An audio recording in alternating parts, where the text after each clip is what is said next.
like I'm living rent-free in your heads again, huh? I mean, if you're gonna spend your days obsessing over me, you might as well start calling me something respectable. Maybe Daddy Shizzy, or better yet, Papa Nut. Who's the grown-up here? Alright, it's me. Let's go. Call me Daddy, yeah, that's who I am. Running your mind's like a master plan. Papa Nut, Shizzy Daddy, take your pick. I'm rolling in your thoughts while you still act sick. Call me Daddy, it's what you mean. Why you chase the crust and I take the lead? Living rent-free, that's my name. Go ahead, say it, put some respect on your name. Man, I'm too old, well here's a surprise. I'm the one with the brains while you're stuck with the lies. You act like you're experts, but here's the reality. I'm the one controlling your mental reality. So while you're out there trying to throw shade, I'm sipping coffee and you're feeling betrayed. You're mad, I got the spotlight, now it's my time. So why not call me Daddy or Papa with a rhyme? I'm the landlord and you're just the tenants, stuck in your headspace with no end to sight, no repentance. Call me Daddy, you know it's true. You'd be lost without me, stuck in the glue. Call me Daddy, I'm holding your mind while you're scrambling, trying to find what's behind. Papa Nut, Shizzy Daddy, don't you see? You're living in my world now, I'm the VIP. Call me Daddy, just let it be. While you're trying to figure out your own identity. Oh, I see you're confused, trying to get it right, spinning your wheels while I'm out of sight. You think you got it figured, but you got it all wrong. I've been running your minds all along, but sure, keep pretending you don't care. Keep saying you're done, but I'm still in the air. You got no choice but to bow to my name. Daddy Shizzy is here to own the game. You say you don't watch, but you're obsessed. Every word I say puts you to the test. Call me Daddy, Papa Nut, you know you should, because I've been living rent-free, and you know it feels good.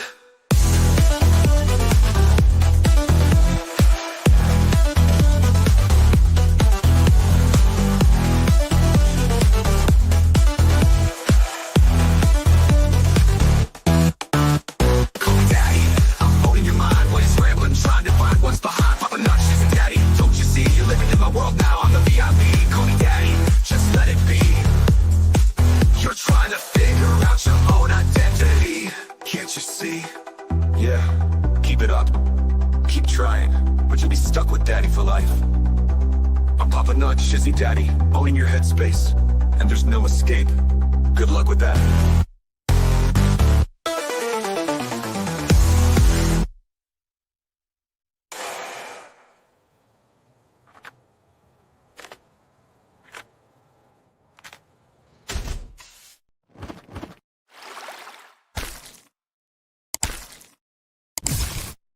What a day, what a day, what a day. How are you guys doing? Man, that just looks awful. Let me bring that thing down a little bit here. There we go. That looks better. I think I bumped it whenever I was cleaning in here. It happens. Max, good to see you. Hey, Shizzy Crazy Day. Also, something new is hit that is on the docket, yet Lips responded. It's stupid. Oh, well, that goes to show that probably did happen. See everybody.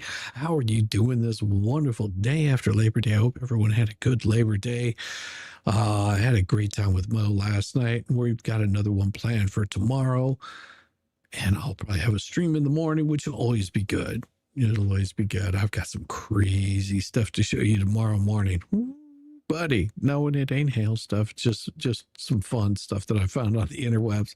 Good to see you, Kathy. Good to see you, Colleen, Miss Tammy P. Good to see you, Heather May. How you doing, Miss Tammy P. And Daniel Berry Sports Highlights. Hey, everyone. Happy Tuesday. Good to see you. Man, oh, man, Kathy Stewart. Oh, Deborah Nielsen. Good to see you. Good evening. Oh my gosh. And if I missed anybody, I do apologize. He should be on the docket tomorrow. Yeah, more than likely. I'll check the docket tomorrow. I'm sure I'll see it come popping up. Oh, love the music craziness. Oh, I've got some more for you, Kathy Stewart. You guys stick around and you'd be surprised, because I'm going to give you a little taste of what members are getting, because the album will be dropping probably, they say 2 to 7 days is about the time that the distribution happens. So about 2 to 7 days, you should have a whole new album. As always, the videos, members will get to see those in their entirety first. And I've got a new one that members have probably already been seeing. And I hope you're enjoying it. Hope you're enjoying it. It's pretty good. Yes. Good to see everyone in chat today. Yes, it has been a crazy, crazy day. And you know, it's interesting. I was talking with my wife today, and I said, you know, this month is going to be crazy. And wouldn't you know, it'd be the month that I'm absolutely going to be busy with a whole bunch of other stuff. But I suspect this is probably going to be one of the crazy months. There's just going to be so much wild stuff that comes out, so much disappointment. I'm sure there's going to be lots of disappointment. Hey, T42, how are you doing? Man, the fastest racer around. Colleen has become a new member. Thank you so much, Colleen. And yes, I had some people say, you play the shit show too much. So the shit show will be for just some special occasions there. So I don't play it too much for you guys, because it just, you know, it should be reserved for the very special ones. And thank you, Colleen, for becoming a new member. And as a new member, you get to see all videos that I release, all the music videos that I release early. You can look and you'll see that if you're a member, boom, over there, that's where all the music videos come showing up. It's absolutely wonderful. The one that you see was a iteration of a few videos I put together, but I do have some pretty unique ones that are going to be coming out. And some of you that have been here for a while will see those. Who said that? Love that song. It's good, Kathy. It's good. I've had so much fun with this album, and I'll at some point I'll give you guys a little insight on how all of that album came about. It's good.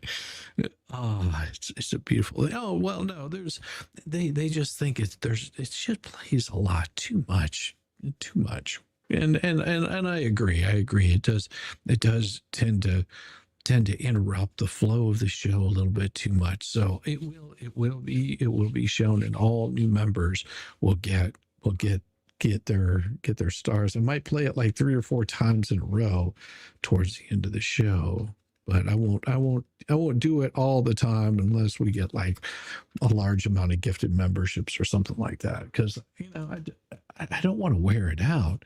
And yes, I do love the song also. I do love the song also. That's for you, Colleen. Thank you so much. And it's coming very close on the stickers. I think whenever all these stickers are done, I've got 3 more packs of stickers. Whenever they're all gone, that helmet, it's going to go up for auction.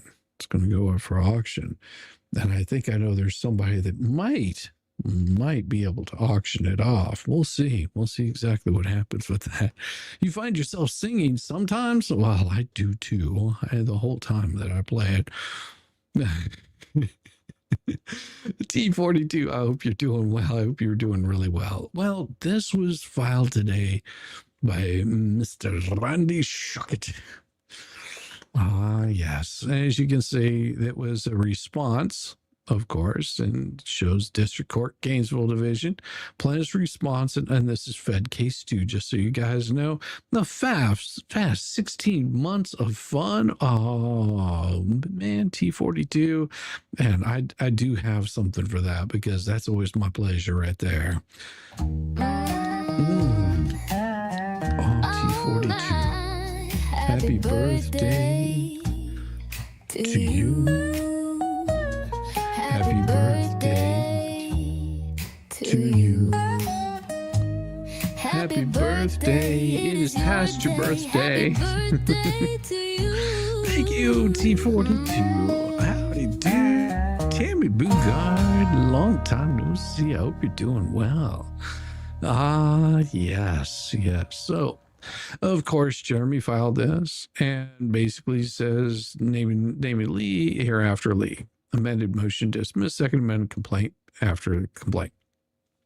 Of course, Lee argues the plaintiff's Florida deceptive, we'll just say the FDUTPA claims should be dismissed for failure to meet the heightened pleading standards of Fed Federal Civil Procedures 9. This argument mischaracterizes the nature of plaintiff's claims and misapplies the law regarding pleading standards for the claims.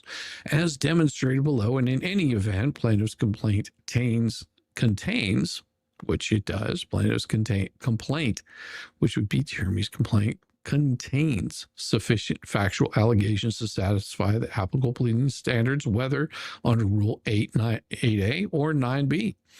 Lee asserts that the complaint fails to state a claim under the Lanham Act, contends that the complaint doesn't sufficiently allege tortious interference with business relationships or civil conspiracy, while Lee continues to argue that the complaint contains conclusory allegations and lacks factual specificity. Well, Lee also asserts that the statements attributed to her non-actual opinions or rhetorical hyperbole protected under the First Amendment. Well, as just demonstrated below, plaintiff's complaint sufficiently pleads claims under the FDUTPA and the Lanham Act and tortious interference with business relationships and civil conspiracy. Under Federal Civil Procedure 8A2, a complaint must contain a short and plain statement of the claim showing that the pleader is entitled to relief. And I said that the other day, that, you don't have to show every single thing under these. Detailed factual allegations are not required, but the rule does call for sufficient factual matters accepted as true to state a claim of relief that is plausible on its face. In other words, not making wild, outrageous claims, or saying something like, they said that I was a fathead. That's not an actual claim. That's not what he's saying. Clearly. A claim has facial plausibility when the pleaded factual content allows the court to draw the reasonable inference that the defendant is liable for the misconduct alleged.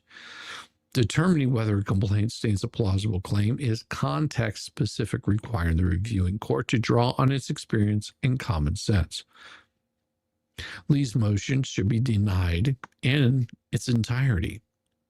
Basically, Randy's just saying, hey, we've already pled our case. It was in the amended motion. The only difference in the amended motion was that it was amended to add bone crusher. If you look at the initial complaint before that, it wasn't the original complaint, because the original complaint was amended to remove the defamation claims. Does that make sense? When this is where a lot of people get confused. They're thinking, oh, well, the initial complaint was a defamation case. Yes, but whenever they made the amendment, that language was removed, and they amended it and changed it to the tortious interference and interference with business relationships. That's what that actual complaint is. That's why you have those amendments. Whenever you make those amendments, that's what they are. Complaint states a claim under FDUTPA. To state an FDUTPA claim, plaintiff must allege 1, a deceptive act or unfair trade practice, causation, and actual damages. A deceptive act involves a representation, omission, or practice that is likely to mislead a consumer acting reasonably under the circumstances to the consumer's detriment. An unfair practice, on the other hand, is one that offends established public policy, is immoral, unethical, oppressive, unscrupulous, or substantially injurious to consumers. Rule 9B does not automatically apply to all FDUTPA claims. Those claims is because FDUTPA prohibits unfair methods of competition, unconscionable acts or practices, and unfair deceptive acts or practices in the conduct of any trade or commerce. The statute is to be construed liberally to protect consumers and legitimate business enterprises. Importantly, FDUTPA claims can be based on either deceptive or unfair practices. Federal courts have recognized that FDUTPA claims must meet the heightened pleading standard of Rule 9B. FDUTPA claims can be based on deceptive or unfair practices that do not involve fraud. And he quotes a citation there. This distinction is critical because Rule 9b's heightened pleading requirements apply specifically to claims of fraud or mistake. And here's the citation right here. Okay, it's very long, and I'm not going to go through that whole thing because it is very long. Fair notice of the nature's plaintiff claims and grounds upon which it's based. Another citation. Federal district courts in Florida are split on whether the heightened pleading requirements of 9b are applicable to FDUTPA claims, which was State Farm and Neurosurgery LLC. While some courts have applied Rule 9b to FDUTPA claims that sound in fraud, others have recognized those claims precisely solely or primarily on unfair trade practices that might not be subject to heightened pleading requirements. And basically it says other courts have categorically held that Rule 9b does not apply to claims under FDUTPA because unlike fraud, a party asserting deceptive trade practice claim need not show actual reliance on the representation or omission at issue. I guess if they had bothered to actually read the law, they would know this. This is why you don't rely on horrible people to give you bad advice. Even if Rule 9b applies, plaintiffs have met its requirements. Even if this court determines that Rule 9b applies to their claims, the complaint satisfies the heightened pleading standard. Rule 9b requires that in alleging fraud or mistake, a party must state with particularity the circumstances constituting fraud or mistake.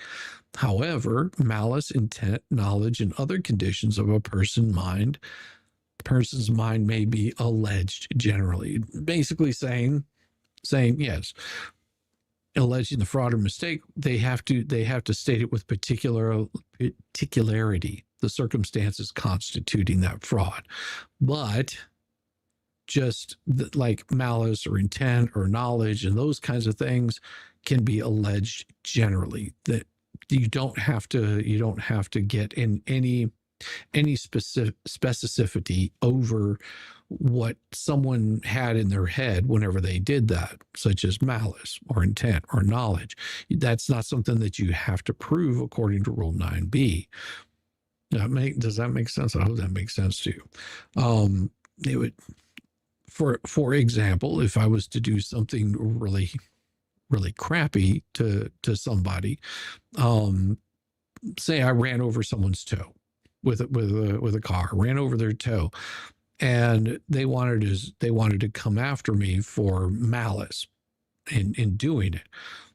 Well, I didn't even see them because I didn't know they were standing next to my car. I ran over their toe. It's not like I chased them down, ran over their toe. I just backed up and ran over someone's toe. Ooh, sorry, my bad. There's no malice, no knowledge, no intent. And that's what they're saying, is it wasn't that. You don't have to bring that in. Plaintiff's complaint contains over 150 paragraphs of factual allegations. That's quick to note. 150 paragraphs of factual allegations, including without limitation. Oh, did I? No, I am so sorry. I can't miss that. No, we've got to adjust that really quick.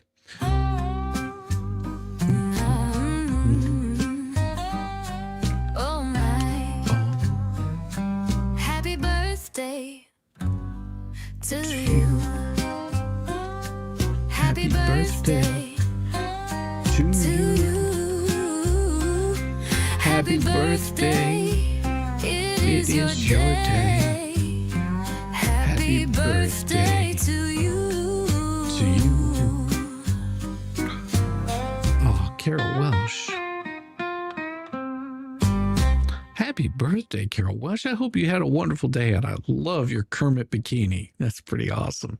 And Jack Miles has been here. Welcome to the shit show. Has been here for 5 months. Well, thank you, Jack, so much.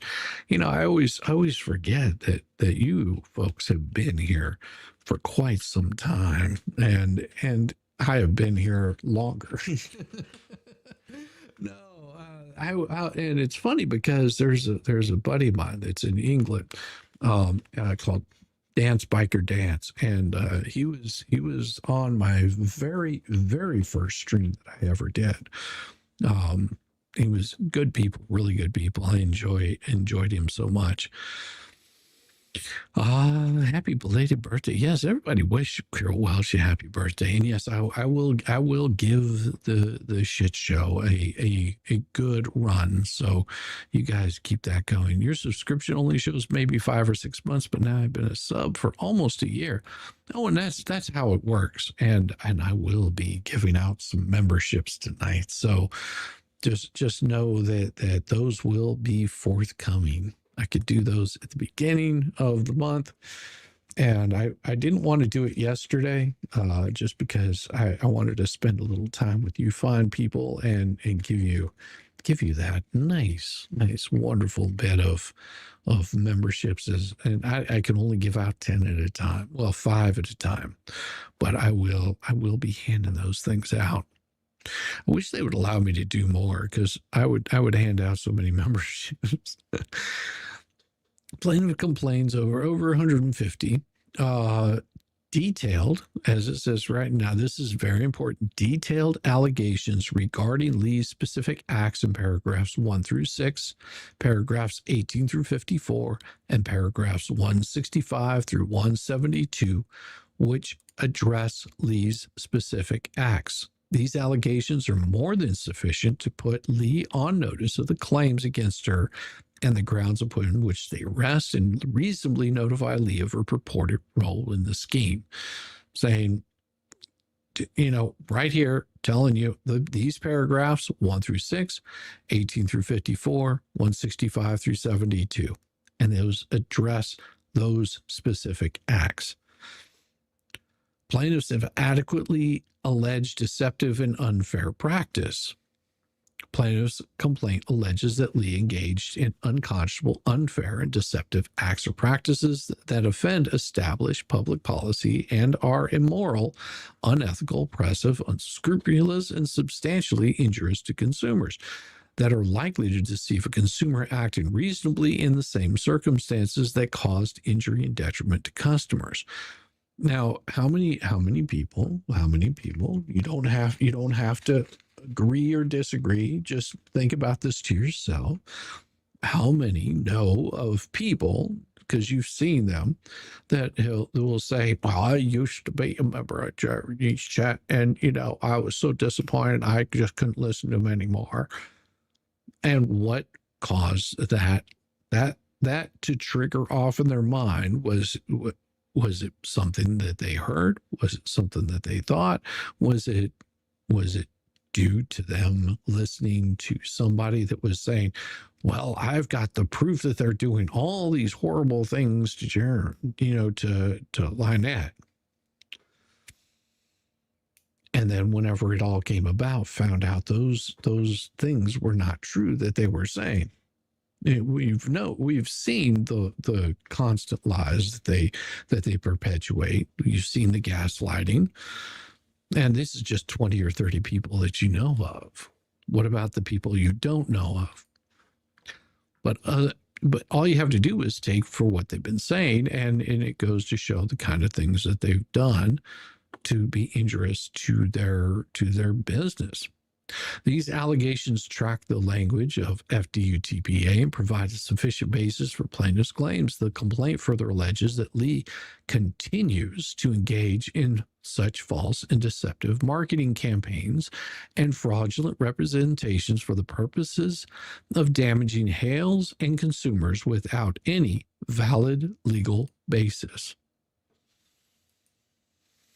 Plaintiff's complaint contains over 150 paragraphs of factual allegations, including without limitation detailed allegations regarding Lee's specific acts, and 1 through 6, 19 through 55, 165, 172, which Lee addresses Lee's specific acts. These allegations are more than sufficient to put Lee on notice of claims against her and the grounds upon which they rest, and reasonably notify Lee of her purported role in the scheme. These allegations are also specific enough to satisfy even the heightened pleading requirements of Rule 9b.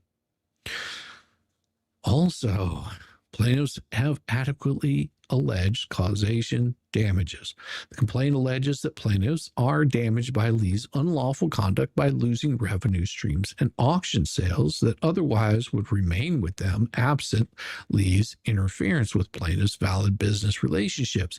This allegation establishes a casual connection between Lee's conduct and plaintiffs' damages. In the context of allegedly false or misleading statements, a plaintiff need not prove reliance on defendant's allegedly false statement, but rather a plaintiff must simply prove that an objectively reasonable person would have been deceived.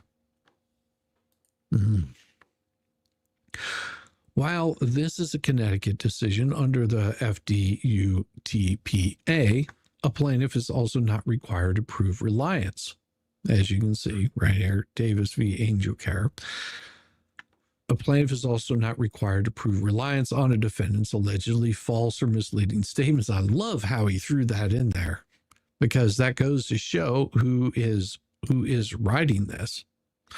Who is writing these kinds of pleadings, or possibly ghost writing these kinds of pleadings? Interesting, isn't it?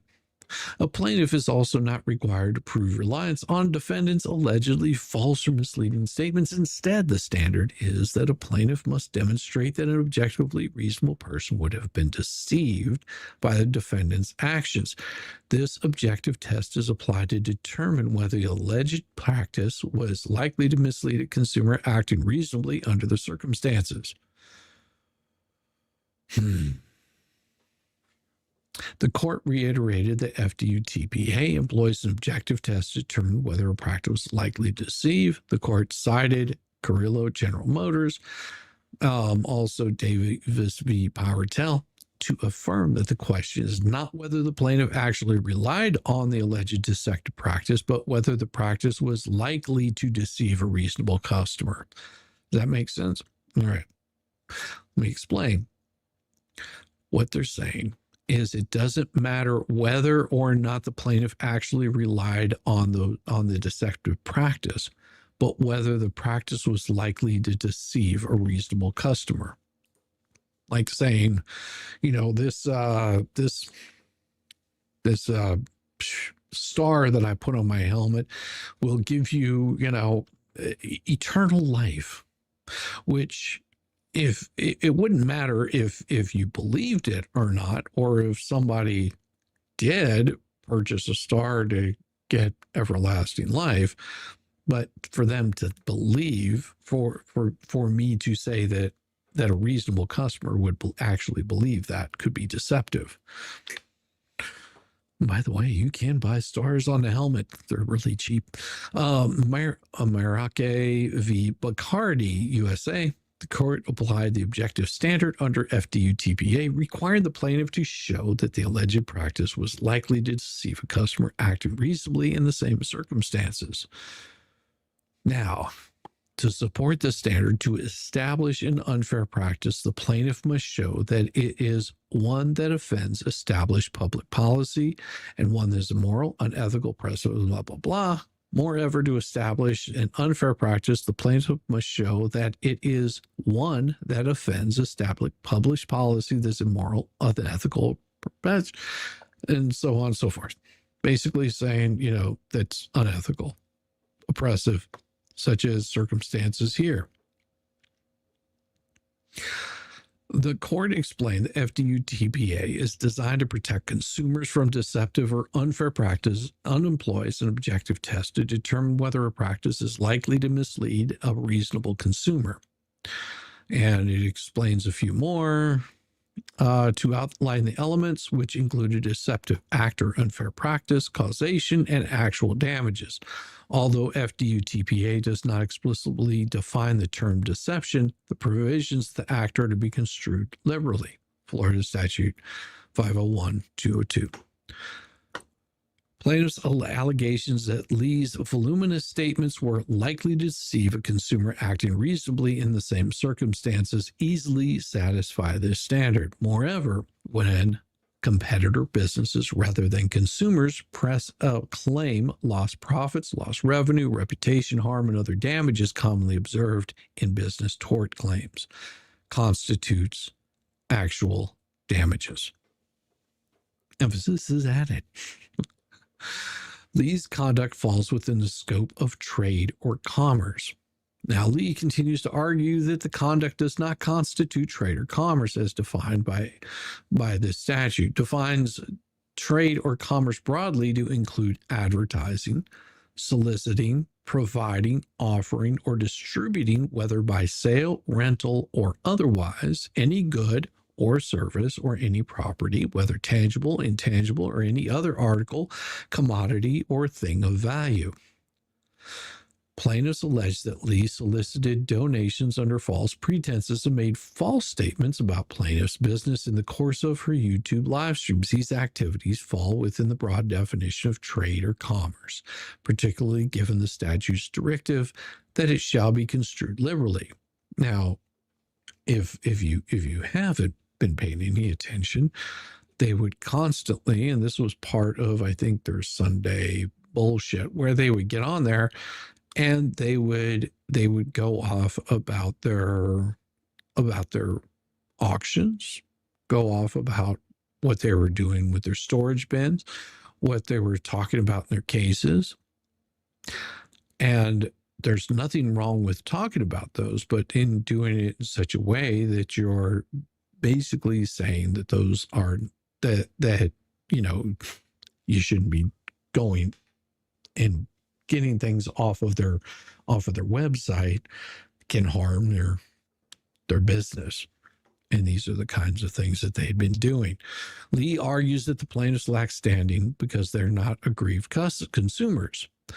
Well, it misinterprets the statute. It allows claims by entities harmed by unfair or deceptive practices. It would be like me sitting over here saying that, that this guy Shizzywhiznut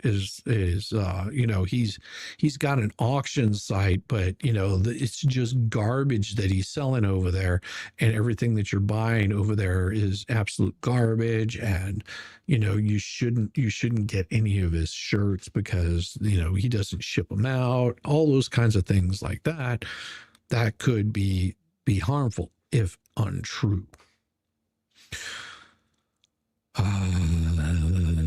Hope that explains it. Also, it says it allows claims by entities harmed by deceptive practice or trade and commerce, even if they are not direct customers. In other words, they don't have to buy something from them. And their little subtitle is: the plaintiff does not need to be a consumer to pursue a claim under the Trade Practices Act. The 2001 amendment to that statute replaced by the consumer with person, thereby broadening the scope of who may bring a claim under it. As you can see, they replaced the term consumer with person. And that was in 2001. That was an amendment that was made. Okay. Good to see you, Kippy Taverner. Welcome all that are coming in. This is good to see all of you. Let me scroll back up here and make sure I didn't miss anything. Okay. Entities not have the consumer in order to have standing. However, a plaintiff does not need to be a consumer. They must still demonstrate the alleged unfair and deceptive trade or deceptive practice cause harm to consumers. Courts have consistently held that proving an injury or detriment to consumers is a necessary element of this claim, even when a plaintiff is not a consumer. And they name a few of them in 2019, or just one of them. The court emphasized that a claimant must show that a consumer was injured or suffered a detriment to satisfy the elements. Here, combined with over 150 paragraphs of factual allegations in the complaint, including without limitations 1 through 6, 18 through 54, 165, 172, which address those specific acts. Plaintiff's complaint alleges Lee, as a competitor, engaged in deceptive practices, including soliciting donations under false pretenses from consumers, which caused harm to consumers, and making false statements about their business, which caused harm to plaintiff's reputation, business relationships. This means that it shows it was enough to satisfy it. Plaintiffs have adequately alleged deceptive and unfair trade practices by a commercial competitor. Plaintiff's complaint clearly establishes that Lee is an interstate commercial competitor who engaged in deceptive and unfair practices and violations. The complaint specifically alleges that Lee is a competitor of Hales for internet sales and marketing as a host and or operator of a YouTube channel. That includes all people that are doing a YouTube channel, and they would be in direct competition. Nothing wrong with a little bit of friendly competition, but also don't go trying to tear people down, especially whenever they're trying to run their business off of YouTube. That is their business. Leave their business alone. To Flea's other social media platforms, including Without Limitation, Instagram, Twitch, Discord, TikTok, and via Whatnot auctions. With a current YouTube subscription fan base of over 3,000 people. This directly contradicts Lee's assertion that she and Hales are not business competitors. The complaint further details that people who subscribe with Lee's social media platforms often pay monthly fees for premium access to social media platform that Lee accepts and seeks online tips and donations from her online viewers. Speaking of tips and donations, they're always welcome but not necessary. These allegations establish that Lee is engaged in interstate commerce and is in direct competition with Hales in the social media influencer market. Plaintiffs adequately alleged commercial context for false and misleading statements. This complaint alleges that Lee made false and misleading statements about Hale's business in a commercial context. Specifically, the complaint states that Lee is using her online advertising of YouTube platforms to make a false or misleading statement of fact that damages Hale's reputation and sales. Hale's reputation and sales come by now by mainly targeting Hale's owner agent, Mr. Hales. These statements were made in the context of Lee's commercial activities on her YouTube channel and other social media platform. The complaint further alleges that Lee's statements are likely to deceive or have actually deceived customers and likely to influence a consumer's purchasing decisions or other commercial behavior against Hales. This establishes the commercial nature of Lee's statements and their potential impact on Hales' business. These allegations are sufficient to state a claim under FDUTPA. The complaint states a claim under the Lanham Act. I'm going to take a quick little breather here and give you the shit show song because I need just a couple of seconds, and here we go. Welcome to the shit show. Ah, yes. Every single day, a new flavor of fuckery, cause everybody sucks, you see, and they're dumber than a bag of rocks. Monday, Tuesday, Wednesday, and then 4 more days of increasingly stupid, ridiculous, ignorant, bold, or dash poppycock monologues and fuckery. Ah, yes.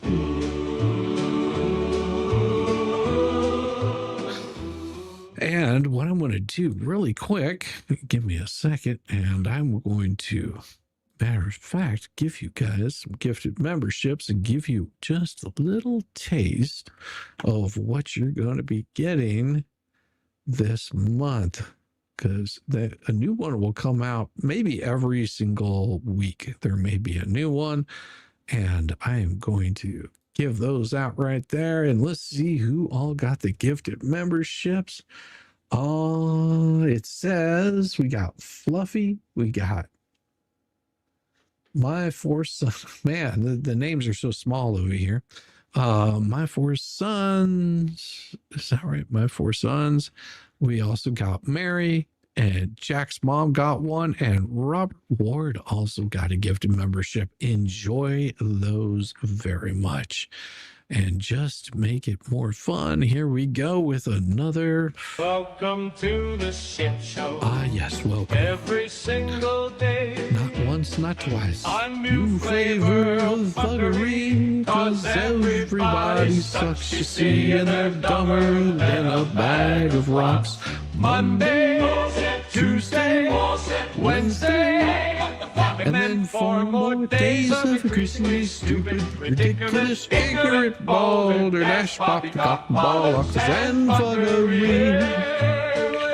Oh, yeah. Ooh, yes, right there. Right there. Man, oh, man. You know, it's going to be so sad to have this thing go away. I'll have to start on a whole new, fresh one for this. Hello, Darlene. Good to see you. Good to see you. It's going to be wonderful, though. Shelly Huckabee, how are you? Man, I have days when I'm dumber than a bag of rocks, I confess. You know, most days for me, so don't you worry about it a bit. It does happen. All right, let's get back into this bad boy. Let's see. I had it. There we go. There it is. All right. The complaint states a claim under the Lanham Act. And like I said, stick around for a bit and I will have a video that all the members will be able to see. So if you are a member, you get those videos early. At least a few days. Sing the song at work in your head. Coworkers ask why I'm smiling. I know. I do it quite often on some days.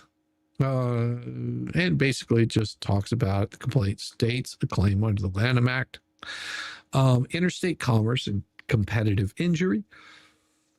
Interstate commerce and competitive injury. The complaint establishes the interstate commerce element required for the Lanham Act by alleging that because Lee's markets and sells her products online and into multiple states, Lee's misrepresentations affect interstate commerce. This allegation satisfies the interstate commerce requirement of the Lanham Act. The complaint clearly establishes that Lee is a commercial competitor who made false, misleading statements. Lee contends that the complaint fails to allege false advertising under the Lanham Act because the statements attributed to Lee do not constitute commercial advertising or promotion. This argument is unavailing. This is because, contrary to Lee's arguments, plaintiff's Lanham Act claims are properly pled. That makes sense? All right. The complaint alleges in connection with Lee's business, Lee used in commerce false or misleading description of fact or false or misleading representations of fact that in commercial advertising or promotion misrepresentation of the characteristics, qualities, and reputation of Hale's commercial activities. The complaint specifically alleges that Lee's false or misleading statements deceived or have the capacity to deceive customers into incorrectly believing that they are making charitable donations and not for Lee's personal use and benefit. That makes sense? So what it is the complaint specifically alleges that Lee's false and misleading statements deceived or have the capacity to deceive consumers into incorrectly believing they are making charitable donations and not for Lee's personal use and benefit. And that's been shown over and over and over again. You also would note that there's a certain person that's asked for their money and they're saying no. And then whenever people are asking, why won't you do this? They say, well, she doesn't know how to spend her money. Well, apparently they think that you don't know how to spend your money also, according to them, because those that donated out to them, well, so sorry, because as though you might have believed those were nice donations to help somebody out, they were for Lee's personal use and benefit. This allegation directly addresses the commercial nature of lease statements and their potential to deceive customers. And regarding the commercial nature of lease statements and their potential to deceive customers, under U.S. federal law, Lanham Act defines commercial advertising or promotion as representations made in connection with goods or services that misrepresent their nature, characteristics, qualities, or geographic origin. And these allegations are sufficient to state claims under both the FDUTPA and the Lanham Act. All right. While the Act itself does not define advertising or promotion, the 11th Circuit requires that a representation must meet the criteria of being commercial speech made by a competitor intending to influence consumers and sufficiently disseminated to the relevant purchasing public, and emphasize that the representations need not be part of a traditional advertising campaign, but may include informal types of promotion provided they are sufficiently disseminated. Damn, covering all base. Good to see you, Creason. Welcome, welcome, love. My teenagers are saying the same thing. Well, okay. I was just singing my song. My husband was like, "What the hell are you singing?" I love it. Commercial speech encompasses not merely direct invitations to trade, but also communications designed to advance business interests.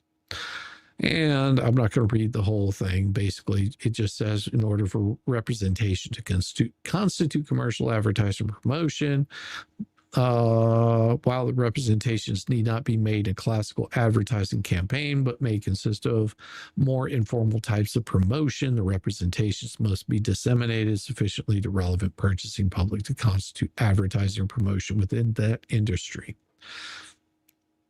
Actionable false statements include commercial claims that are literally false as a factual matter, claims that may be literally true or ambiguous, but which implicitly conveys a false impression or misleading context or likely to deceive customers. Both the U.S. Supreme Court has held that plaintiff need not show that a defendant was in commercial competition with the plaintiff to have standing under the Lanham Act. According to the U.S. Supreme Court, whereas here a party claims reputational injury from disparagement. Competition is not required for proximate cause, and that is true, even if the defendant's aim was to harm its immediate competitors and the plaintiff merely suffered collateral damage. Thus, a court cannot dismiss a plaintiff's Lanham Act claim on this basis.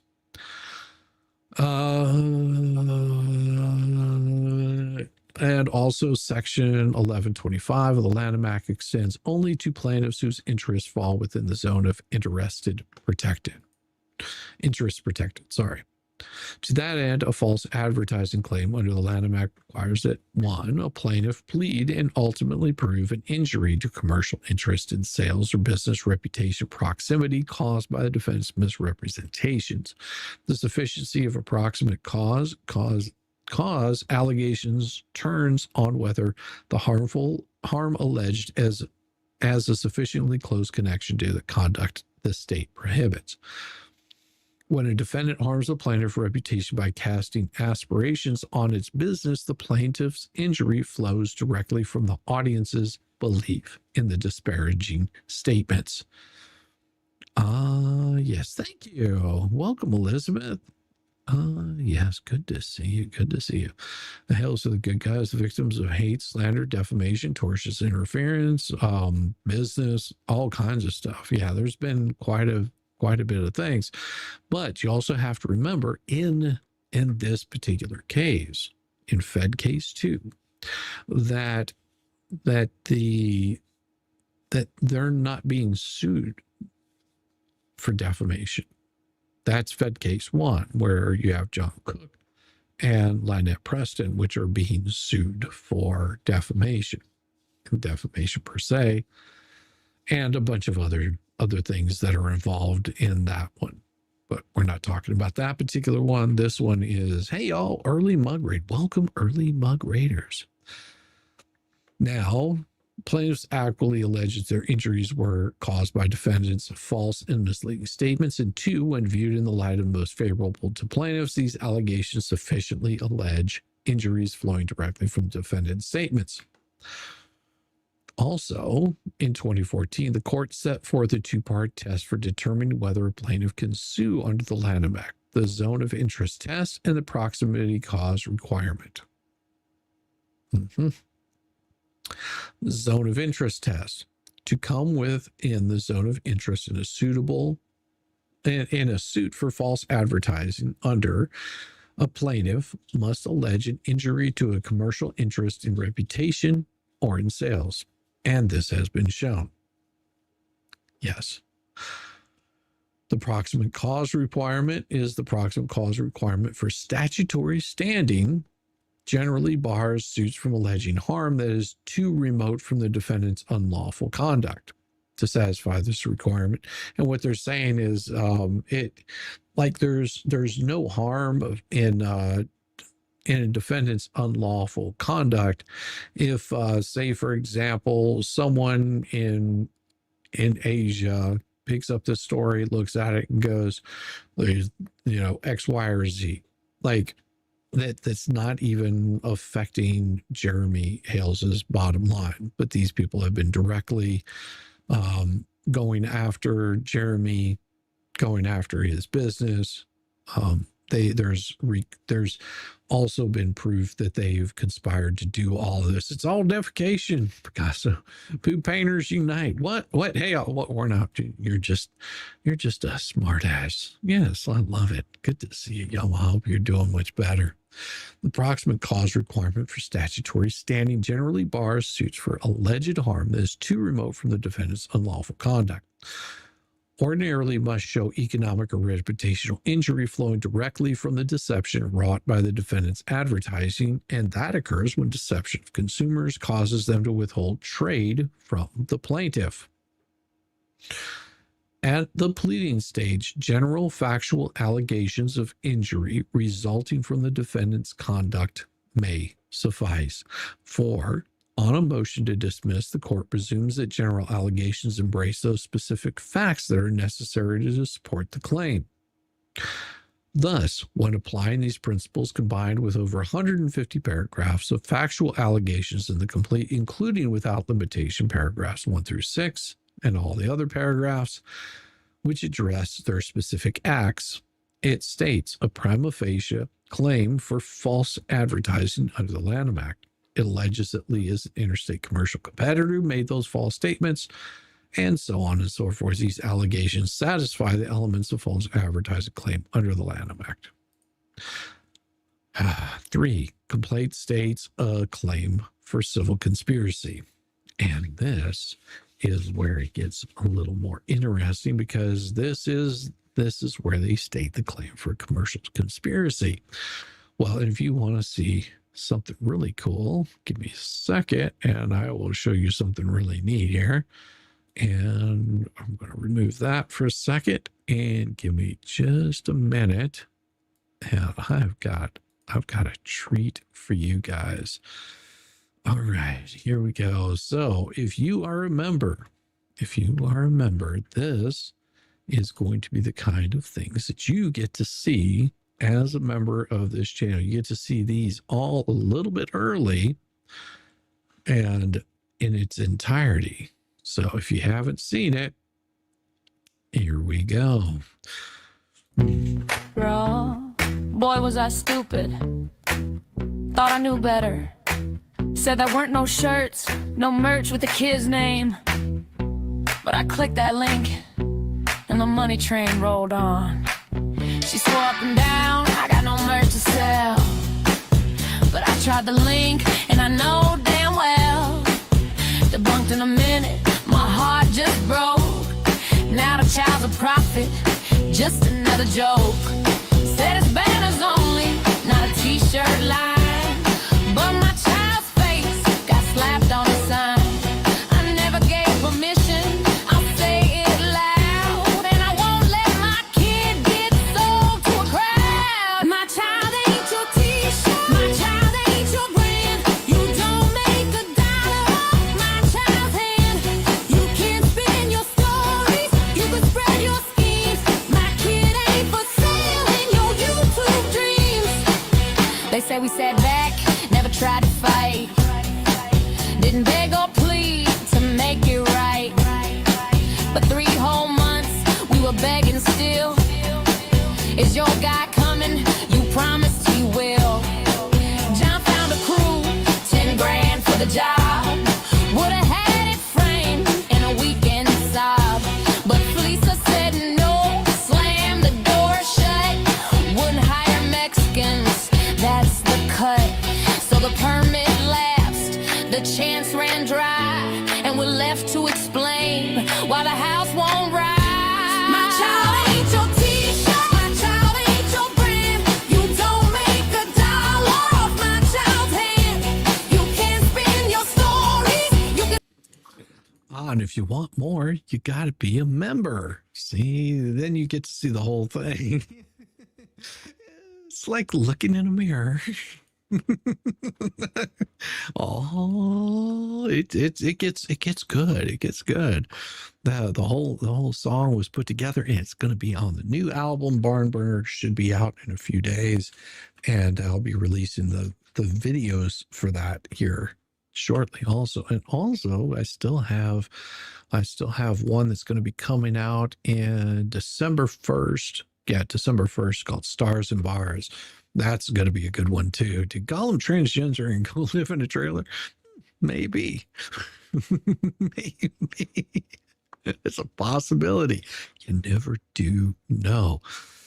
And to celebrate that this is the beginning of the month, the very beginning of the month, it is time to add some more members here. Here we go. Memberships are coming. Where are there? There we go.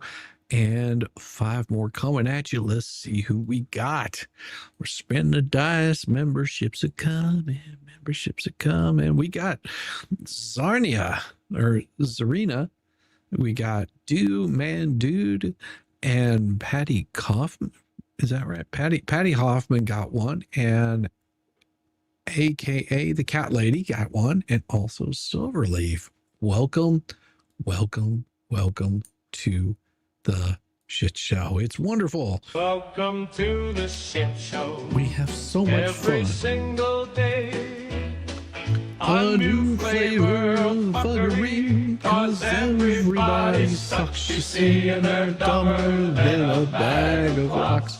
Monday, Tuesday, Wednesday, for you. And then 4 more days of increasingly stupid, Ridiculous, ignorant, balderdash, poppycock, bollocks, and buggery. Ah, yes. Thank you all. Congratulations, all new members. Sorry if you didn't get this time, but there's always next time with those memberships. I don't have any control who becomes members. All I can do is just hand them out whenever they come in. So thank you guys so much for hanging out and being here. Holy cow. Well, let's go ahead and get this thing back up here. Share the screens and get this back up here. And I will have a letter, possibly 2 tonight. We'll see if we have enough time to get to the second one. Oh, congratulations. I wish I had been more inventive back when with your YouTube name. Yeah, that's absolutely perfect. It's yours already. And you can always change your YouTube handle anytime you want to. It's pretty easy to do. Ah, yes. Number 3. This is the complaint that states a claim for civil conspiracy.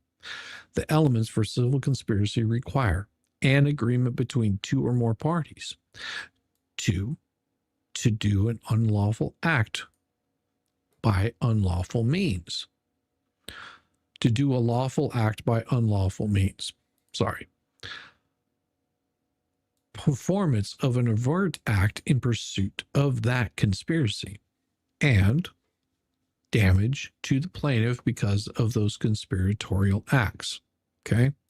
So you have to meet all 4 of those. It's not just that you can meet one of them, that you do an unlawful act, or to do a lawful act by unlawful means. It means that you have to meet all 4 of these to be able to to be able to file a claim for civil conspiracy means that there has to be agreement between two peoples. For example, if there's an agreement between me and Shizzywhiznut, and when we got together and we did an unlawful act, say it was, we were involved in dog fighting, and in the act of doing the dog fighting, the overt act was in pursuit of this conspiracy, whatever that conspiracy might be, damage to the plaintiff, like, well, say for example, I got me, Shizzywhiznut, said, hey, we're going to start this illegal dog fighting ring so we can scam people out of money, and then we actually do scam people out of that money. That would meet all four things.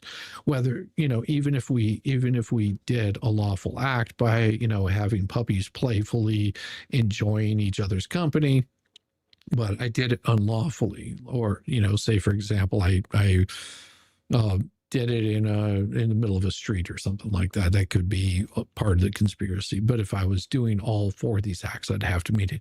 Good night, Shizzy. 5 a.m. comes too fast. Well, you sleep well, Kippy. You sleep well. It's not required that each co-conspirator commit an act, which means that not all people had to commit the act to further the conspiracy. Rather, it is sufficient that each conspirator knows about the scheme and aids it in some way. And I think that they've already pulled that up. They've already shown this multiple times where the communications that for example, Bruce has had with the Fleas, that the Fleas have had with other people, that they intentionally did these things. Okay, that's been shown time and time again. Now, Florida courts have consistently held that conspirator need not take part in the planning, the inception, or the successful conclusion of conspiracy.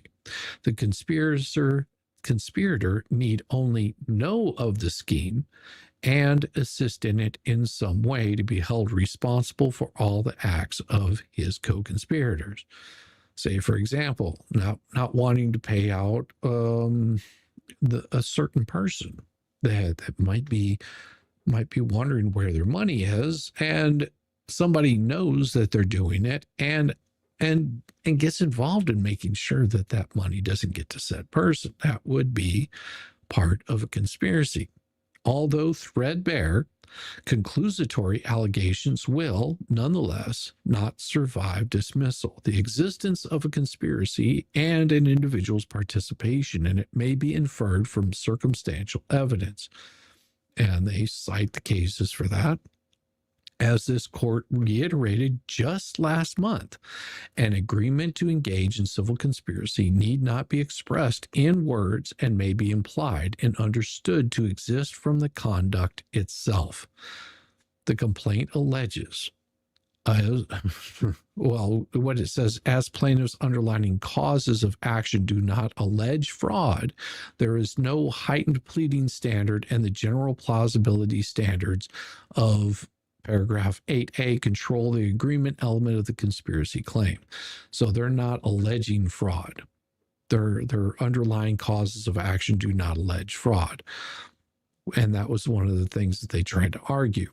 Alleged inter alia conspiracy by defendants to violate RICO, noting that a bare assertion of conspiracy will not suffice. To prove a RICO conspiracy, the court stated that plaintiffs need not offer direct evidence of a RICO agreement, and the existence of conspiracy may be inferred from the conduct of the participants.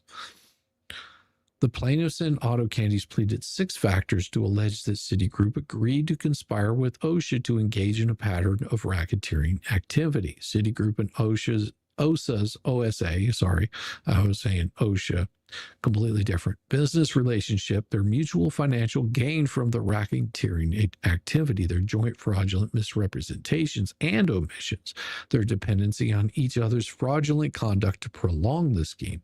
Citigroup's then CEO's admission that certain employees were criminally involved in the scheme, and Mexican regulators' conclusion that Citigroup employees or agents knowingly engaged in a fraudulent scheme with OSA. Reversing the district court's order of dismissal, the court stated that plaintiffs pleaded ample circumstantial evidence to support their allegations that Citigroup plausibly agreed to the conspiracy. And that right there was from Auto Candies. Okay. And what is this? It continues on from here. Defendant's knowledge can be alleged generally, even if the cause of action involves fraud. Finally, on a motion to dismiss, a court takes the factual allegations in the complaint as true, even if they are subject to dispute, and construes them in the light most favorable to the plaintiff.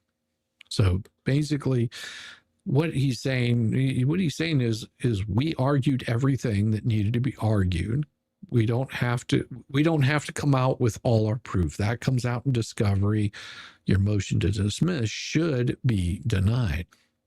Although ample circumstantial evidence is not required here, plaintiffs have alleged sufficient facts to demonstrate that Lee and the other defendants knew of a scheme to destroy or take down plaintiffs' business and ability to earn income on YouTube, while they deceived consumers into donating money in order to assist Preston. But the money is instead being pocketed by Lee in this case and does not even reach Preston. The complaint also alleges sufficient facts demonstrating that Lee assisted in the scheme some way. Specifically, the allegations regarding Lee, along with the necessary context, are summarized and cited in paragraphs. All of these paragraphs. Lee asserts that the civil conspiracy claim fails because it's not based on an actual underlying tort. This argument is incorrect, as shown supra. The complaint alleges underlying torts, including violations of FDUTPA, false advertising of the Lanham Act, and tortious interference with business relationships. These claims are adequately pled, and the civil conspiracy claim is therefore viable. The complaint alleges that Lee was chosen by Preston to be Preston's podcast or PR person as part of the anti-What the Hales media ecosystem, the malicious conspiracy to harm Hales. The complaint further alleges that collectively all defendants are engaged in Lee's scheme, targeting plaintiffs. These allegations, along with the specific acts attributed to Lee and the other defendants, provide a sufficient factual basis for the legal conclusion that conspiracy existed. And if you don't understand what he's talking about in this, it's very clear that they're providing that proof from their own mouths.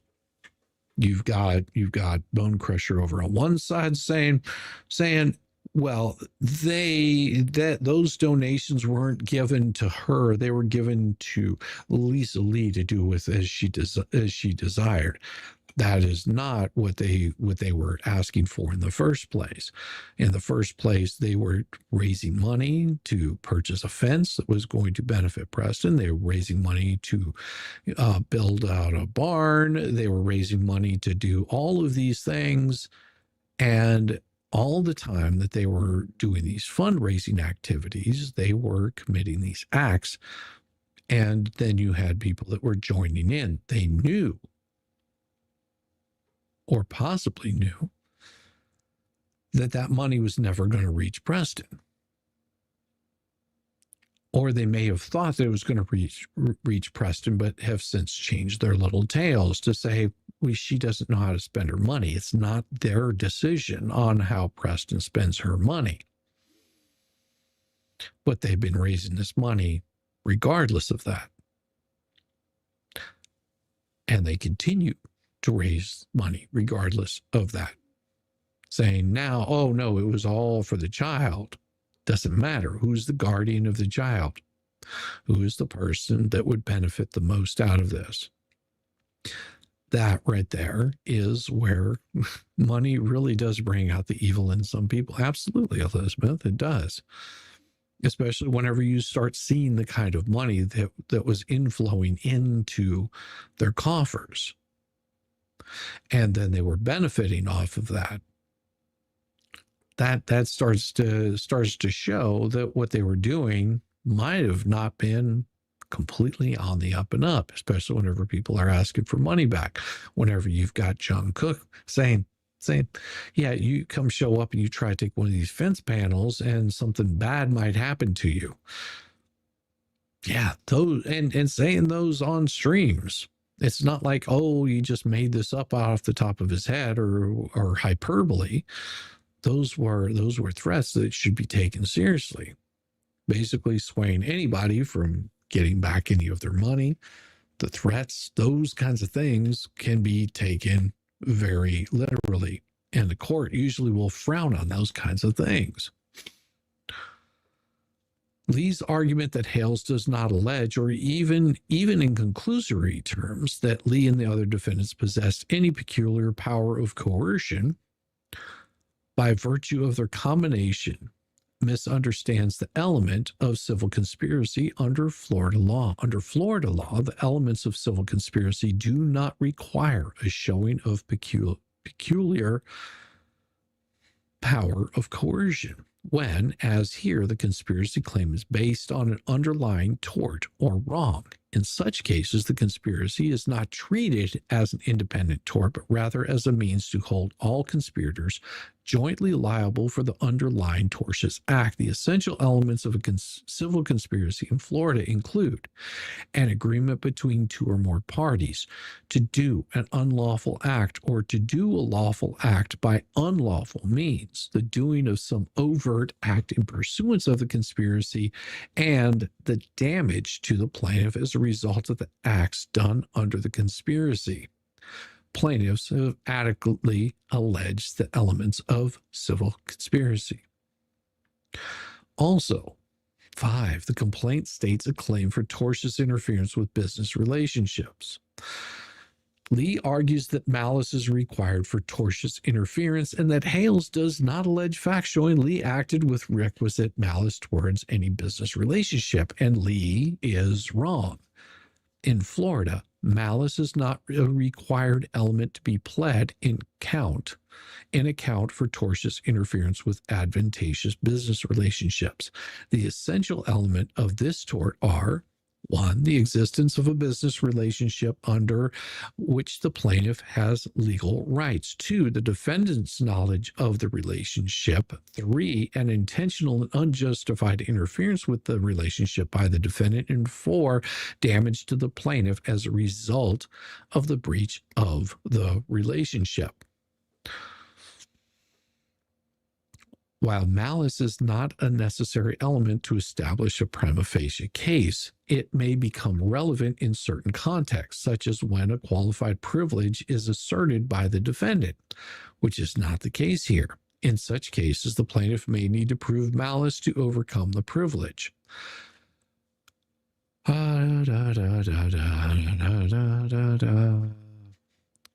Absent a showing of malice, appellee's qualified privilege prevailed, making summary judgment for appellee's proper. Lee argues that the complaint fails to identify a specific business relationship or allege intentional interference. The court held that the complaint need not identify specific contracts with which the defendants allegedly interfered to state a plausible tortious interference claim. Contrary to Lee's assertion, there is no requirement at the pleading stage for a complaint to identify the specific contracts and specific timeshare owners at issue, agreeing that while the claimant will ultimately have to prove, now this is very important, agreeing that while the claimant will ultimately have to prove interference with specifically named entities, at the pleading stage, their allegations concerning interference with ultimately unidentifiable customers are sufficient, and collecting cases to similar effects Arthrex Inc., West Coast Med, and that was in 2015. Plaintiffs have adequately alleged facts that plausibly give rise to the existence of an enforceable agreement, and that is all that is required. Florida law requires only that identifiable contractual relationship be alleged. The complaint does that and demonstrates that Lee's argument ignores the detailed allegations in the complaint which identify plaintiff's business relationship with customers, vendors, platforms such as YouTube, whatnot, between the more relaxed pleading standards for this case, combined with over 150 paragraphs of factual allegations in the complaint, including without limitation all of the above named paragraphs that we were talking about earlier. Complaint further alleges Lee intentionally interfered with these relationships by making false statements, engaging in a coordinated campaign to harm the plaintiff's business. These allegations are sufficient to state a claim for tortious interference. Lee claims that Section 230 of the Communications Decency Act preempts claims based on content posted by users on interactive computer services. Lee claim is false and misstates the law. This is because tortious interference claims are preempted under 47 U.S.C. 230 only when the defendant is merely a service provider of an interactive computer service and not an information content provider. And let me make this make sense so you can be clear on this. What she's trying to state is under Section 230, which would be YouTube, for example, they would be covered because you couldn't go after YouTube for the acts that Lee is committing. Okay. That's what Section 230 is. Section 230 is in some ways good, in some ways bad. What it was is Section 230 of this is about if I was to say curse words throughout my stream and call for harm on people, Section 230 eliminates YouTube for being liable for that. Like you couldn't come after YouTube and say, well, you had the platform, they did it. Okay. So that's what she's trying to claim is 230 protections, but that's for the service provider. Like you can't go after your phone company if you make a threat to somebody. They come after you for making the threat, not after, for example, AT&T or Verizon or whatever your cell phone company provider is. You can't come after them for you using that phone to do a horrible act. That's she's trying to argue she has 230 protection, but that would be only if she was a service provider, which she's not. She's information content provider, such as Lee. And that's why they brought up Roca Labs and Consumer OpCorp. Lee's arguments regarding protected speech are misplaced. Lee argues that the statements attributed to her are protected under the First Amendment. However, the complaint alleges that Lee made false statements of fact about plaintiff's business practices and reputation. These statements are not protected speech because they are actionable as shown. The Lanham Act tortious interference. FDUTPA. The complaint contains sufficient factual specificity. Lee contends that the complaint contains conclusory allegations and lacks factual specificity. Again, this argument is without merit. As discussed, the complainant provides detailed allegations, including specific statements made by Lee, the context in which they were made, the harm caused to plaintiffs between the more relaxed pleading standards for this case, combined with over 150 paragraphs, so on, so forth. Lee's motion improperly attempts to introduce materials outside the pleadings. Okay. Thank you. Again, thank you, Legally Blonde. I don't know who Legally Blonde is, but it's not me. Never was blonde. Well, maybe I was whenever I was really young and used to be outside all summer long. Yeah, from the time that spring, whenever we would get out for summer break, I don't think I stepped foot inside during daylight hours. I'm pretty sure I never did. All right. Lee's motion improperly attempts to introduce materials outside the pleadings. This is very important. Lee's motion improperly attempts to introduce material outside the pleadings, including what appears to be deposition testimony. When considering a motion to dismiss for failure to state a claim, the court generally cannot consider anything beyond the pleadings. As noted in plaintiff's response to defendant Matskin's motion to dismiss, Doc 85, such motions filed as a responsive pleading at the early stages of the proceeding are inappropriate. As the judge noted, as noted in plaintiff's response to defendant Matskin's motion to dismiss, such motions filed in response to pleading in the early stages of the pleading are inappropriate because Ducey decided he wanted to do that also. Lee's statement to the court is that Lee was never served with the amended complaint is recklessly false and subject to sanctions. As it should be. Lee, that she was served with the original complaint that was filed on 2/23/2025, and the plaintiff was never served defendant Lee with the amended complaint. This has been proven to be false. An attorney's reckless misstatements of law and fact, when coupled with an improper purpose, such as an attempt to influence or manipulate proceedings in one case to gain a tactical advantage in another, are sanctionable under the court's inherent power. If a party makes a materially false statement with bad faith or for an improper purpose, sanctions may be imposed by the court under its inherent authority. Inasmuch as Lee has made materially reckless, false statements as shown in Doc 90, this court should exercise its inherent authority to impose sanctions, including without limitation, significant attorney's fees incurred as a result of Lee's acts, which means he had to waste more time because of her lies, even writing this. For the foregoing reasons, plaintiffs respectfully request that the court deny Lee's amended motion to dismiss in its entirety. Should the court grant Lee's motion, it should do so without prejudice to afford plaintiffs an opportunity to amend or address any perceived defect. Respectfully submitted, Randall Shuckett. Certify that it was all complied with. He also electronically filed it, document with the court. He also certifies that the foregoing document is being served on this day on all counsel of record via email to the service list below. And it shows that it was served to Ducey's attorney, to Helms' attorney, to Lynette, to John Cook, to Marla Hughes, to Lisa Lee, to Robert Geezy, and Raymond G. Bumbrick Jr., which we will be getting to his possibly tonight, maybe not. We'll see how this letter goes. And speaking of letters, we have the letter for you. It's coming. It's coming so fast. I hope you enjoy it. It's a good one. It's a definitely a barn burner. It is about time.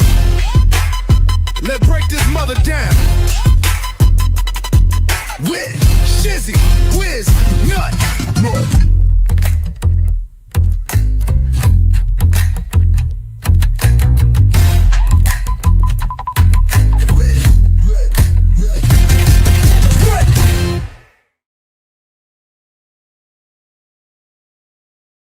Come to the An open letter. Randy's quiet kill shot. Sometimes the deadliest strike isn't loud. It's surgical. No chest thumping.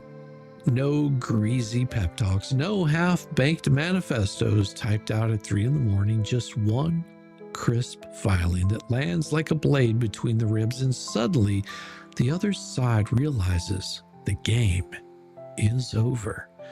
That's what Randy did, and in doing so, he didn't just dismantle Ray's mess. He exposed the Flea as the fraud she's always been. I've got the wrong letter up here, I guarantee you. I know that I do. Let's try this again. And I'll fix this. No, it's the right one.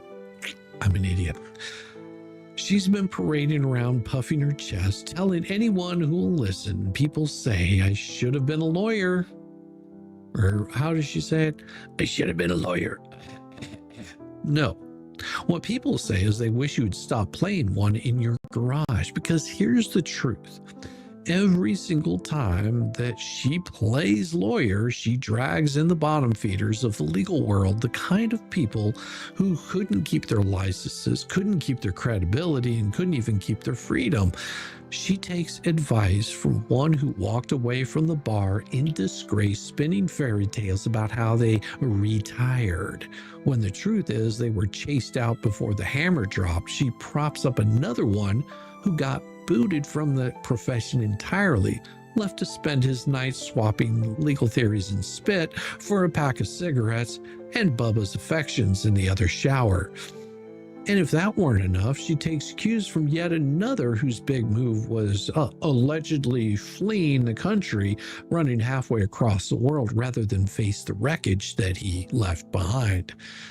And this is her dream team, a collection of has-beens, convicts, and fugitives, people who wouldn't be trusted to organize a bake sale, let alone handle a lawsuit. She straps their failures onto her back like badges of honor, or should I say onto the fat folds as badges of honor, and then wonders why everything she touches collapses. It's not strategy, it's suicide by association. And that's where Randy came in. With one filing, he pulled the rug out from under her. No screaming, no theatrics, no greasy fingerprints, just the law applied correctly with the clarity of a professional. He drew a hard line between fact and fantasy, and in that line, he exposed everything the Flea has been pretending to be. She wanted to be seen as a lawyer. Randy showed the court she's nothing but a loudmouth fraud who takes marching orders from the lowest rung of the legal food chain. She wanted to be seen as the mastermind. Well, Randy made her the punchline. She wanted to play queen of the chessboard. Well, Randy reminded her she is just another pawn, and one that gets knocked off the board every time she opens her fat cock washer. This wasn't just a rebuttal, it was a public humiliation. It was the moment the curtain got ripped back and everyone saw what's been hiding behind her smug little act. A parasite living off the scraps of disgraced men and women, recycling their failures onto her own and dragging anyone dumb enough to follow her down into the pit of despair. Randy didn't just call her out, he ended her.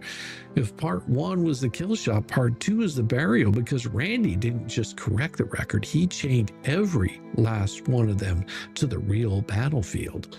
No more greasy shortcuts, no more ghost-written napkins passed off as pleadings. The Second Amendment complaint is the law of the land, and every defendant now has to answer it line by line, not the fantasy version the Flea scribbled in crayon, not the fever dream her advisors pumped into her ear, the real one, the one that actually matters. And that's where the humiliation sets in, because everything they built their little victory dance on is gone. All the chest beating about standing, torched. All those imaginary defamation defenses, vaporized. All the smug certainty that they'd finally found the magic bullet turned out to be a firecracker that blew up in their own damn hands.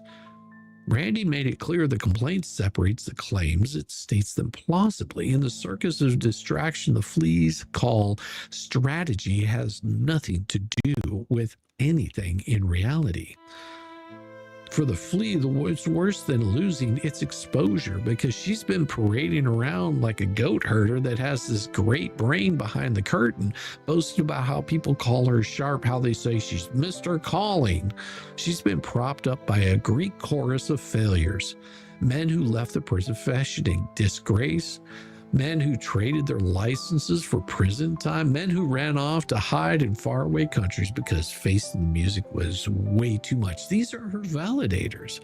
Her pep squad, the ones clapping for her like a bunch of seals for her shadows, telling her she's just as good as any lawyer. And then Randy walked in without breaking a sweat, reminded everyone what an actual lawyer looks like. Suddenly, her little cheerleaders don't look like mentors. They look like a lineup of degenerates whose advice should come with a warning label. You don't need to name them. You just have to look at their resumes. Disbarments, sanctions, mug shots, flights from justice, the kind of men who made the law a joke. And now they want to rewrite their failures through her, and she's dumb enough to lap it up. Well, she'd lap up just about anything. Dumb enough to brag about it, dumb enough to believe it makes her dangerous when it all makes her just pitiful. Randy's filing forced the court, we hope, to see the split. On one side, a professional who knows how to lay out claims, cite authority, keep the law straight. On the other side, a flea-bitten hack squatting on YouTube, drawing her power from men who long ago flushed their credibility down the toilet. And suddenly, I don't think the judge is going to be chuckling at her earth magic routines or her "I should have been a lawyer" bullshit. The judge is staring at the black and white Randy put on paper, and everything else looks like background noise. And that's what real lawyering does. It turns the spotlight. The flea can't hide in the shadows anymore, whispering her strategies into the ears of desperate fools. She's standing under a burning light, her whole fraud on display. She wanted this to be her moment to shine.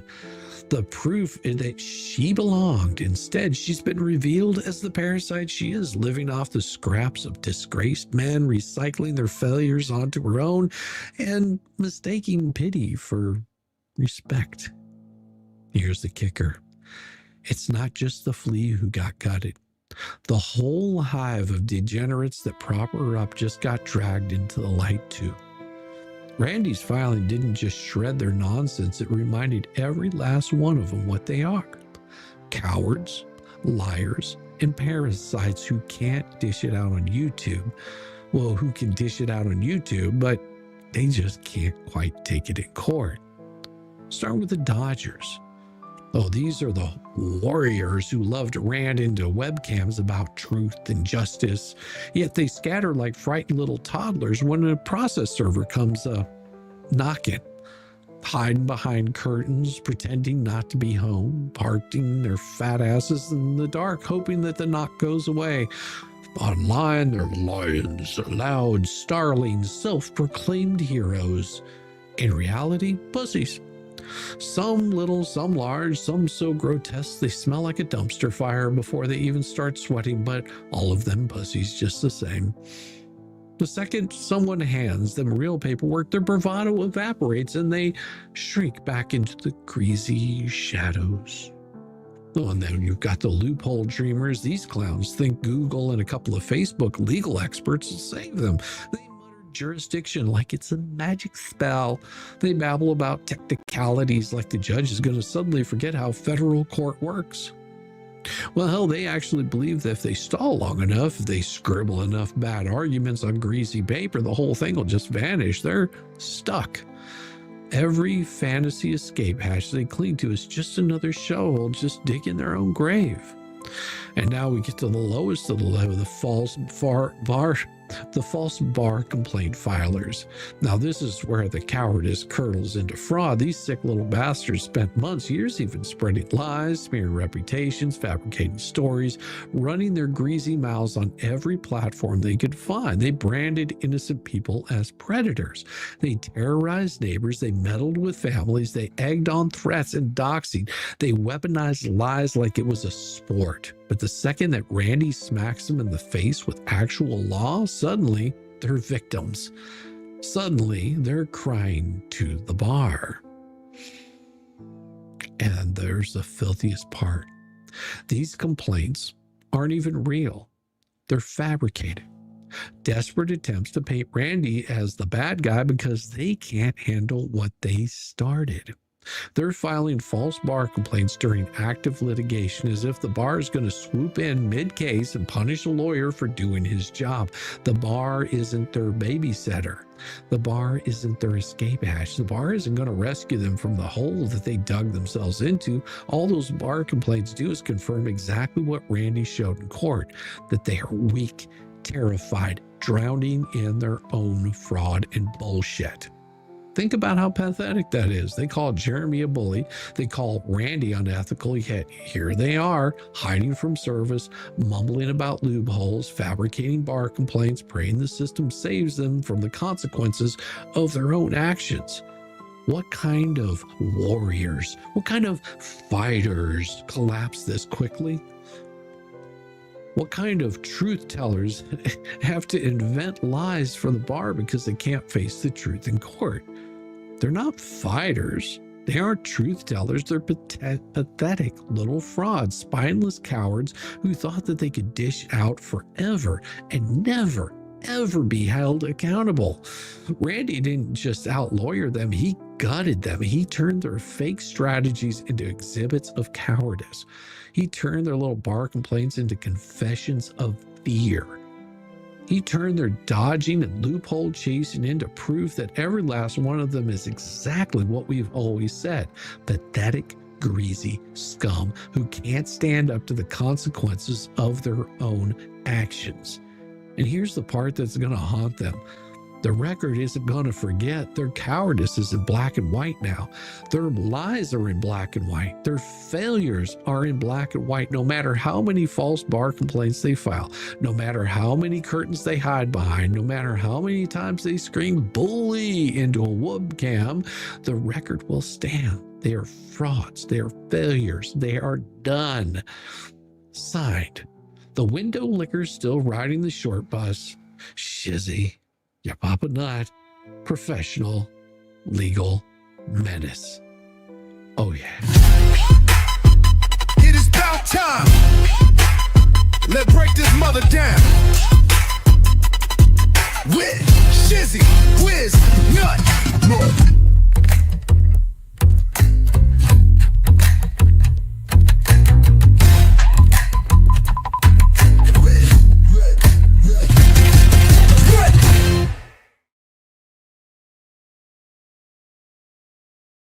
Look at that. It's a tug raid. Welcome, tug raiders. I hope you're having a wonderful night.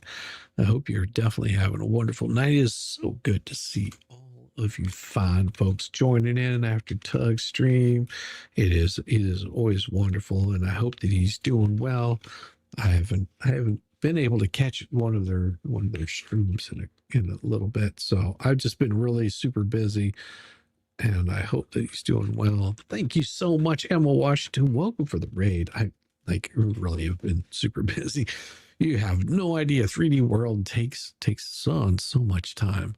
One of these days I may not have to do it. Maybe one of these days I will be also fun employed. Bravo, bravo. Can we say nailed it? Yeah, I hope so. I hope you can say I nailed it. I hope that was a good one. Let's see, how much time do we have? At 37 minutes. I think I can actually get through this next one and do a second letter. We'll give it a try. We're going to give it a run. Good run for the money. Let's see. Because this one here, believe it or not, is 13 pages. Most of it I will be able to skip over pretty well for you guys. Let's bring this bad boy up and see. No shit. That's not good. That's really not good. Is he okay? They filed a false CPS claim against him. Holy shit. I'm gonna have to reach out to him, see if he's okay. That's not good at all. But he was on stream. He's like, nothing bad's happening, anything like that. Oh shit, man. Fuck. That's we were warned that they didn't do that. They were there, but they will question them tomorrow. Okay. I feel sorry for those people. Yeah. Yeah. Tug ain't going to take that. Tug's had to deal with that kind of crap before. He will put, yeah, that was, whoever was that stupid to try that crap. Boy, I feel sorry for you. Just saying, that was a really bad idea. Doug, don't play with that. He loves those kids more than just about anything else you could possibly find. And yeah, I will say that you messed up really bad.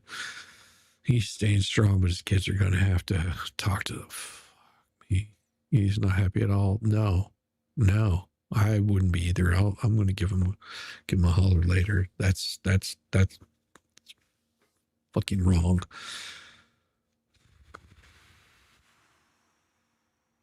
Damn.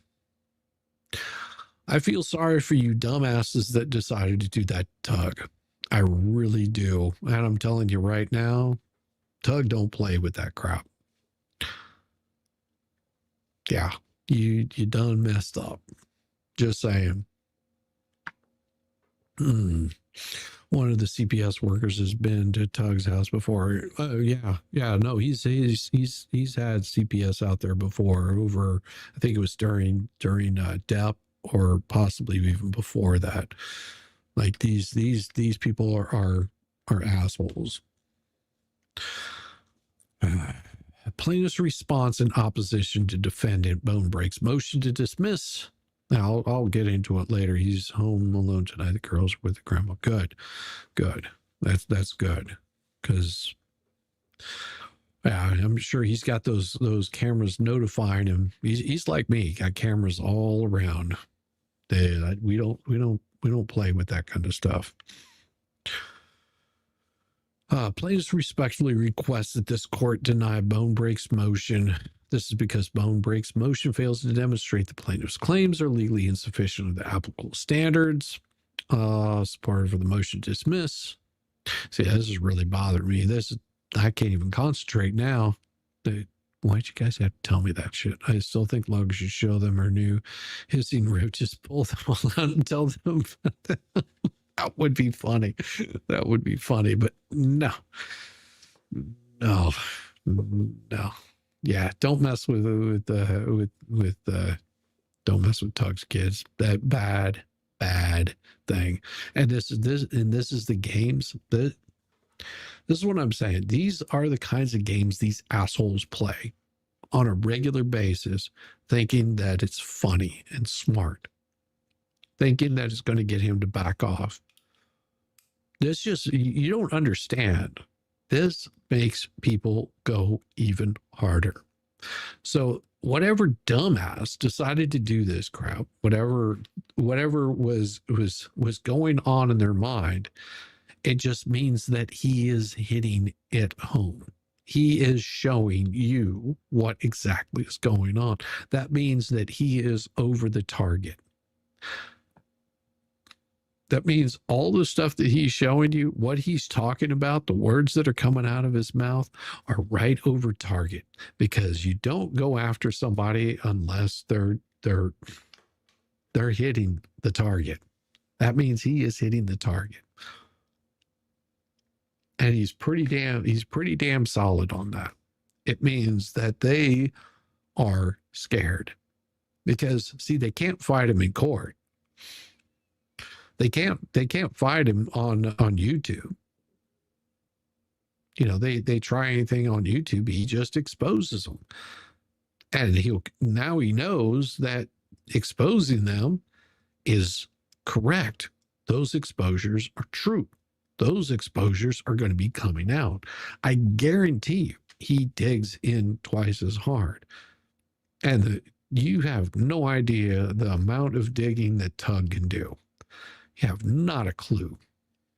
The depths that man has nothing but time right now.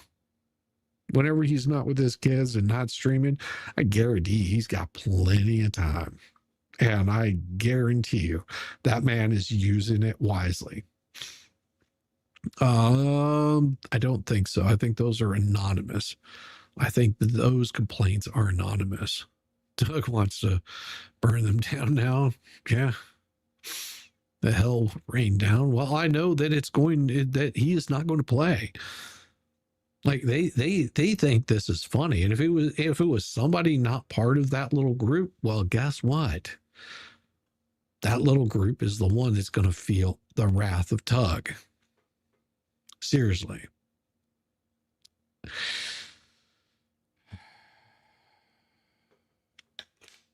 And he's probably playing it very calm, but right now he's probably, I would say that he's probably not too happy right now. And more than likely is doing everything that he can to make sure that that he crosses his I's and dots his T's. No, he's going to be, yeah, they messed with the wrong person. He warned them. They don't listen. They just keep ignoring what is happening with HG and attack others. I don't see, and that's the thing. I don't call CPS on people because if I don't see something, I'm not going to say something. That's a waste of government resources, and that's just not right.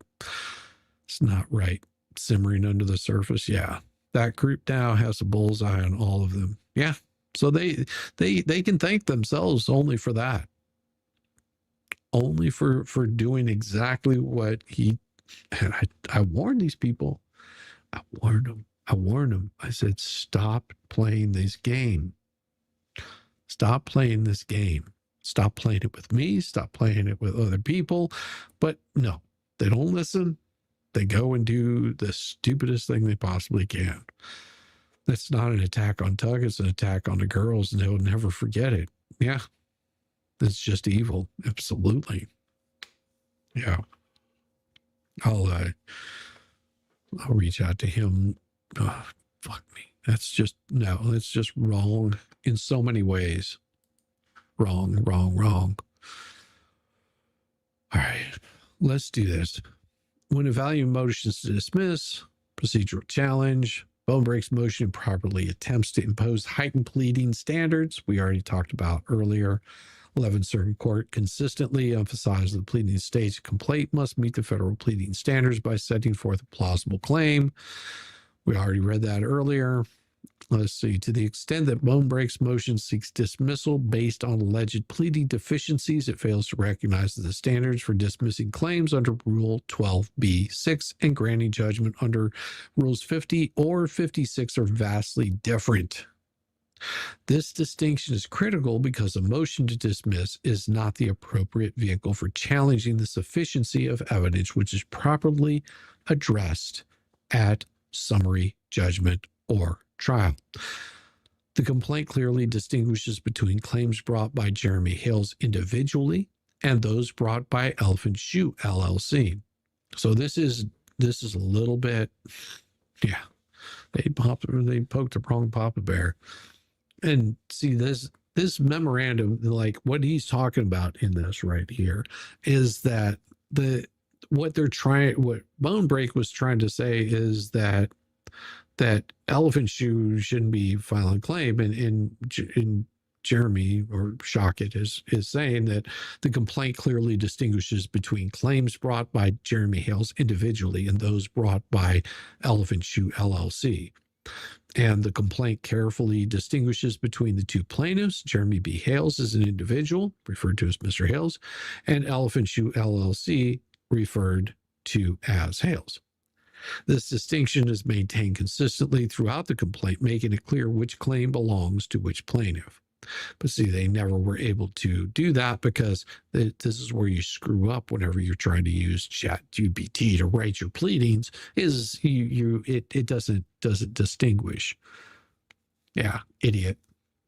The complaint states that the plaintiff, Elephant Shoe LLC Hales, is an Ohio limited liability company with its principal place of business in Summit County, Ohio plaintiff's owner agents, Jeremy B. Hales, hereinafter Mr. Hales, is an individual domiciled in Peninsula Summit County, Ohio, and is a citizen of Ohio. This clear delineation establishes that these are two separate legal entities bringing distinct claims. Mr. Hales has only asserted individual claims for which he has standing. Contrary to Bone Break's assertion, Mr. Hales has not attempted to assert claims belonging to Elephant Shoe LLC. The complaint explicitly shows that Mr. Hales has brought only two individual claims. Count 1, malicious prosecution against Preston. Count 16, violation of Florida sexual cyber harassment law, Florida statute against Luthman.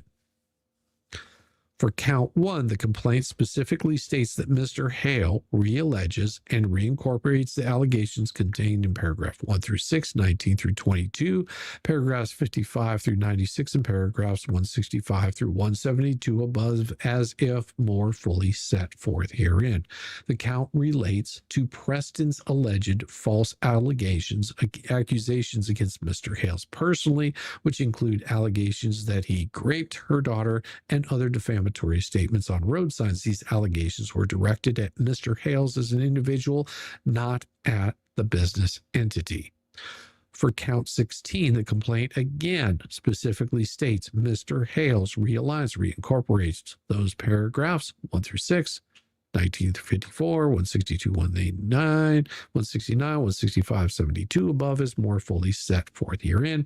This count relates to Luthman's alleged sexual cyber harassment of Mr. Hales personally, including posting revenge porn of Mr. Hales. Florida law prohibits sexual cyber harassment, which is defined as the publication of sexually explicit image of a person that contains or conveys the personal identification information of the depicted person to an internet website without the depicted person's consent for no legitimate purpose, with the intent of causing substantial emotional distress and to the depicted person. These allegations clearly pertain to Mr. Hales as an individual, not to the business entity.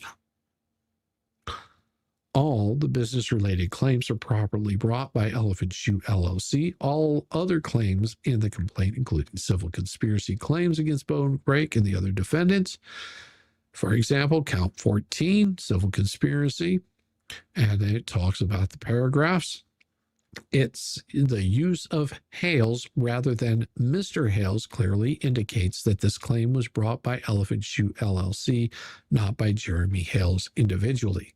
This means Bone Break's argument that Jeremy Hales as an individual lacks standing to assert claims for harm to the business is based on a fundamental misreading of the complaint by whoever read it. The complaint does not attempt to have Mr. Hales assert claims for harm to the business. Rather, it carefully distinguishes between claims brought by Mr. Hales individually and those brought by Elephant Shoe LLC. But they never read the complaint. They just punched it into their little chat GPT or whatever AI bot that they were using, and they screwed up. The structure of the complaint is consistent with Florida law, which allows a plaintiff to recover from both a business entity and an individual if there is a separate basis for liability as to each. Here, there are separate bases for liability. Personal harm to Mr. Hales, malicious prosecution, sexual cyber harassment, and the business harm to Elephant Shoe. Civil conspiracy, tortious interference. Bone Break's argument that Jeremy Hales lacks standing for claims belonging to Elephant Shoe LLC is without merit. The complaint clearly distinguishes between claims brought by Mr. Hales individually and those brought by Elephant Shoe LLC. Mr. Hales has only asserted individual claims for which he is standing, while Elephant Shoe has brought separate claims for business-related damages. I guess they never found out the distinguishment between those two. I do listen over there. Flea is well known for getting some of her chat to do things, those who follow her like a little dog. It does happen. The amended complaint does not contain a defamation claim under Florida jurisdiction. Just notice this right here. The amended complaint does not contain a defamation claim under Florida jurisdiction. Bones break argument regarding protected opinion and First Amendment defenses to defamation are entirely misplaced, as the amended complaint does not assert a cause of action for defamation under Florida law. This repeated fundamental misunderstanding of the plaintiff's claims warrants dismissal of Bonebreak's arguments related to defamation. In Florida, prima facie defamation claim requires these specific elements.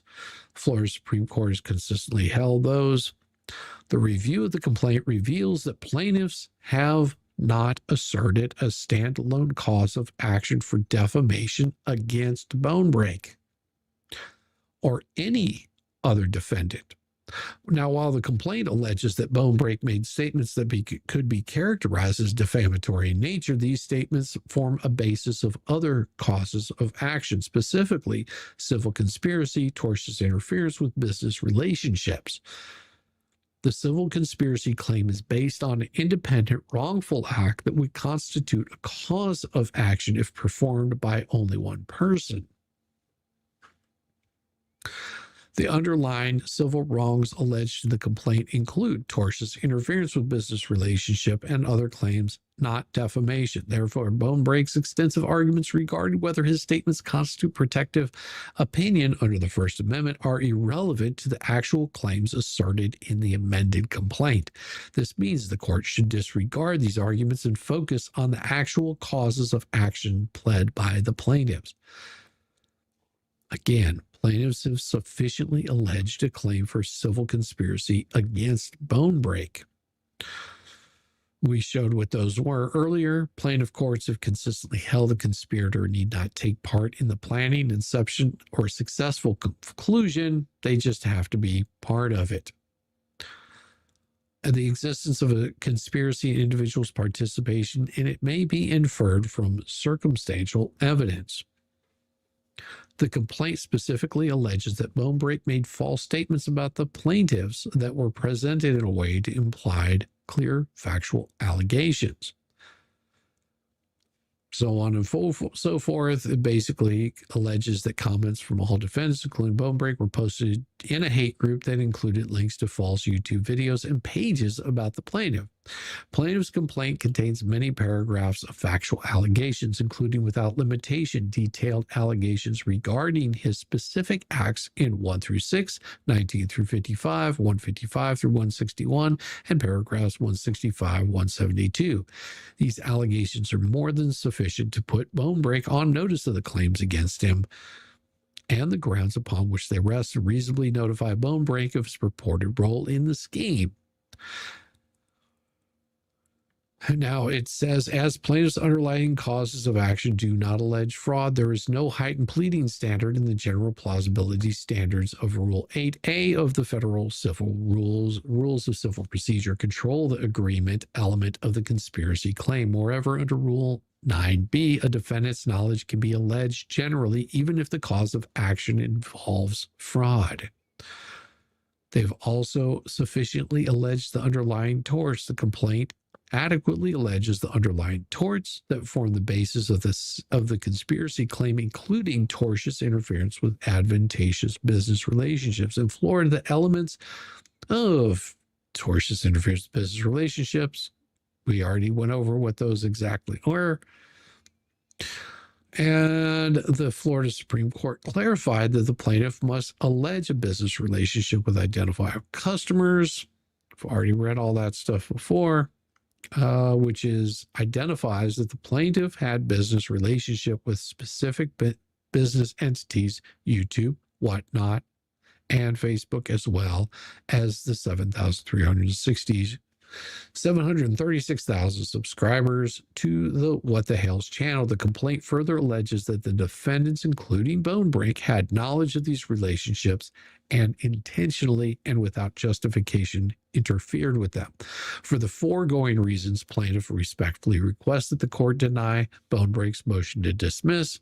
Plaintiff's second amended complaint. Plaintiff's claim were well pleaded and supported by sufficient factual allegations to survive a motion to dismiss under 12B of the Rules of Federal civil procedure. That said, should the court grant Bone Break's motion, let us amend it so we can take care of any of those deficiencies.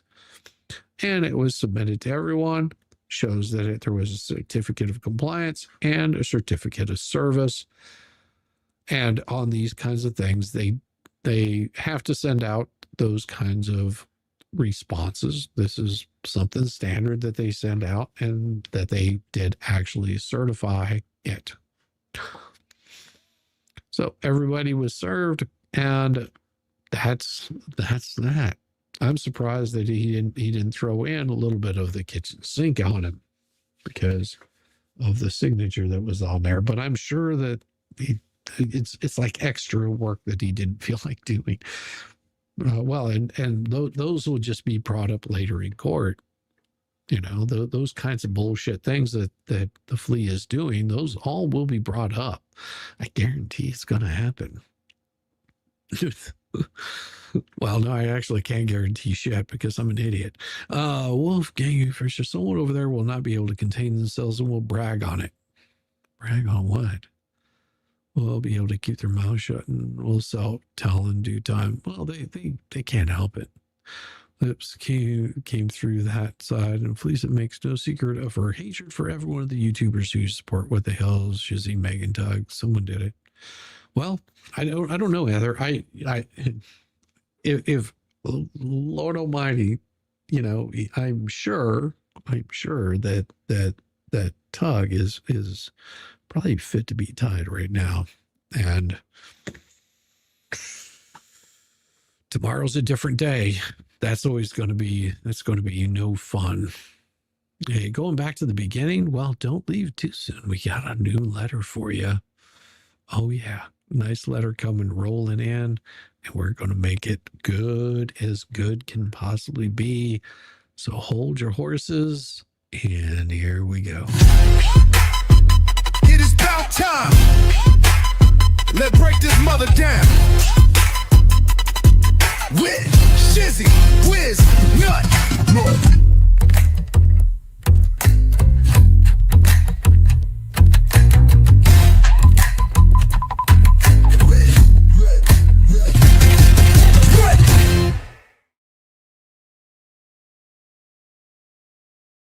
Welcome to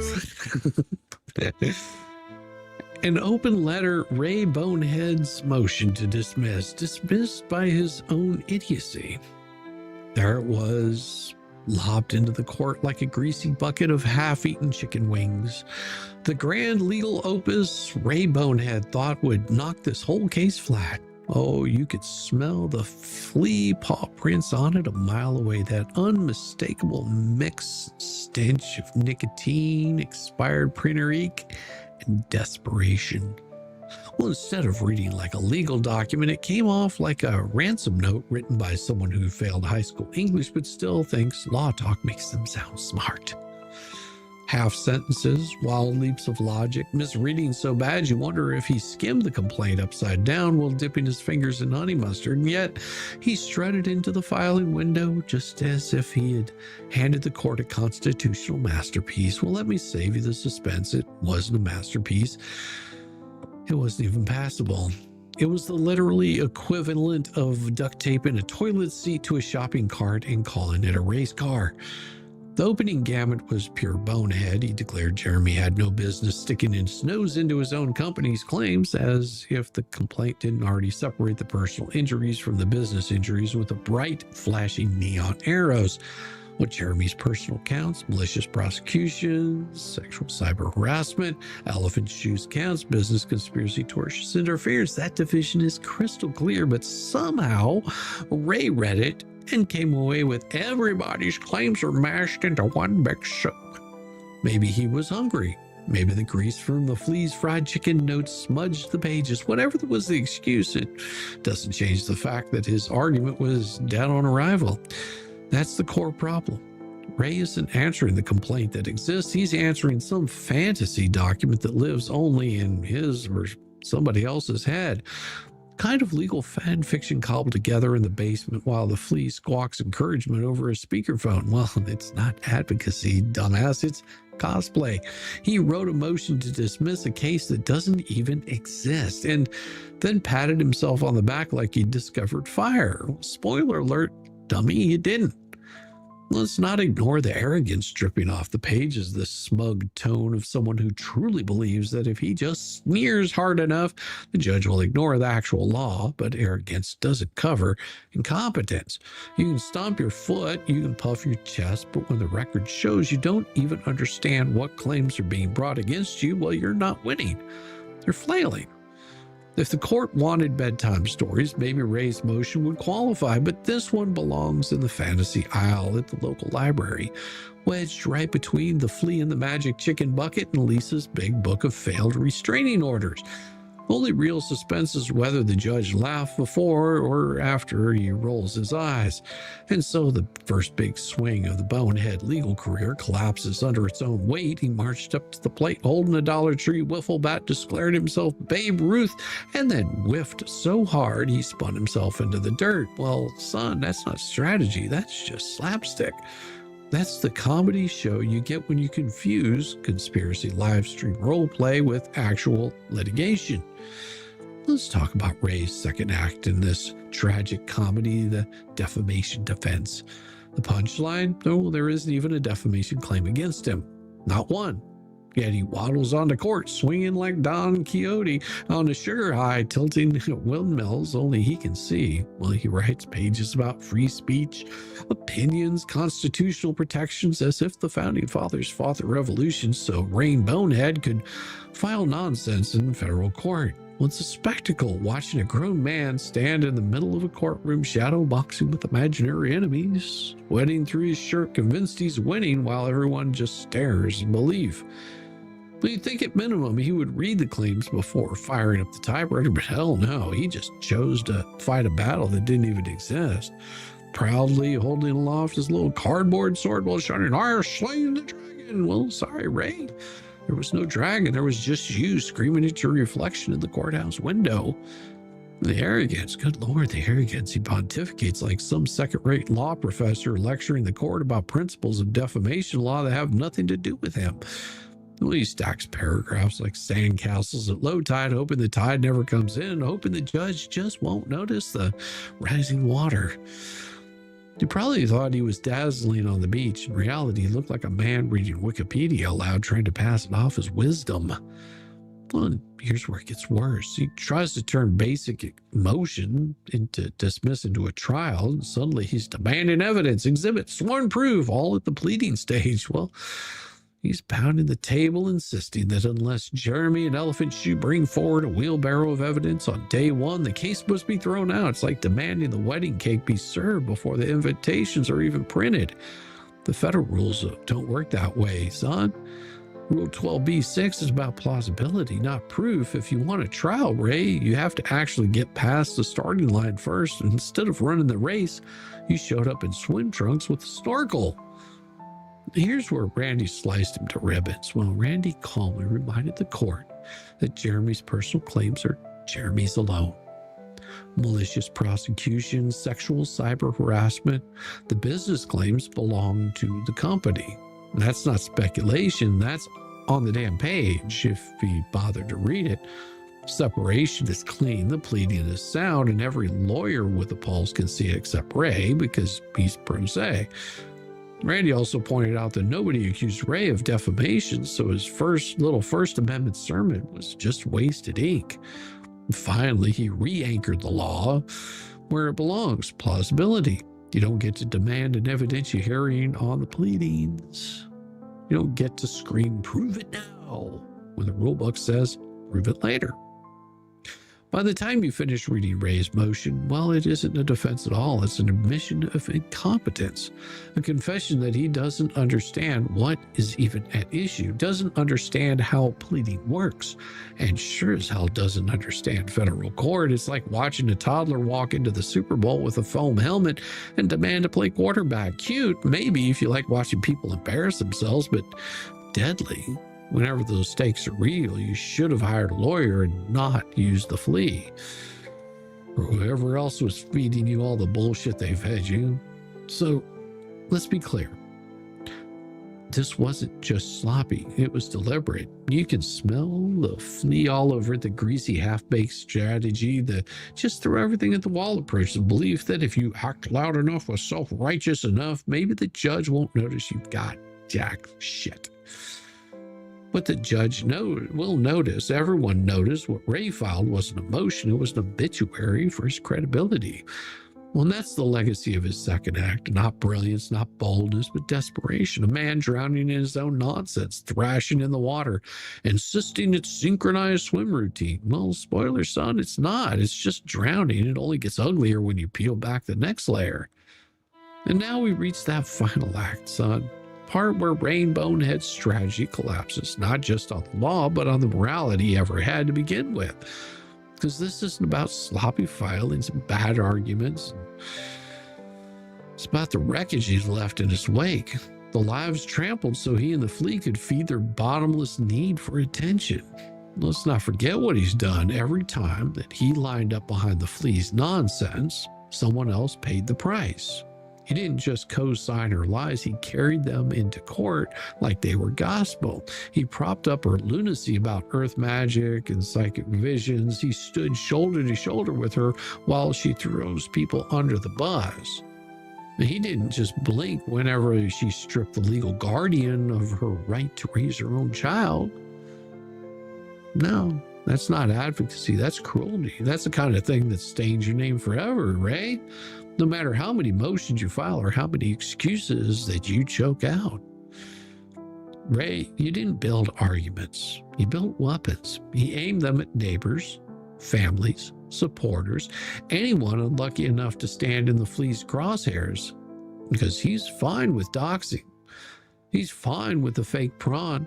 He's fine with whispered campaigns that branded innocent people as predators, stalkers, or lunatics. He's fine with letting the Flea scribble garbage in crayon while he signs his name to it, pretending it was legal work. Hell, he'll tell you it's all about justice or truth. But the truth is simpler. It was about hurting whoever the Flea told him to hurt. Look at him now, all that righteous fury, all those fake sermons about exposing people. What did it buy him? Nothing. Emotion so hollow you could hear the echo when the judge drops it on his desk. A reputation so poisoned that even the people he once called allies are probably silently backing away, because no one wants to be tied to a sinking ship. Well, he's not feared, he's not respected, he's pitied. That's worse. Because what does Ray have left? He sold his integrity to the Flea for scraps of attention, handed over his spine so she could wear it like custom jewelry, and let himself become the errand boy in her crusade of petty vengeance. And, well, now he's on the record forever as the fool who tried to dress up that circus as law.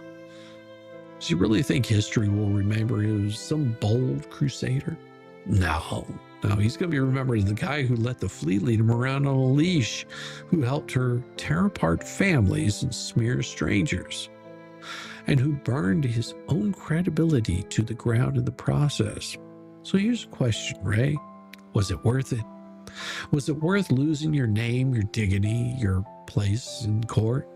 All for a few greasy chicken dinners and a pat on the head from the Flea? Was it worth helping her rob a guardian of her child? Worth propping up every filthy lie she spat out? Worth becoming the public joke whose legal filings are used as cautionary tales in law school classrooms?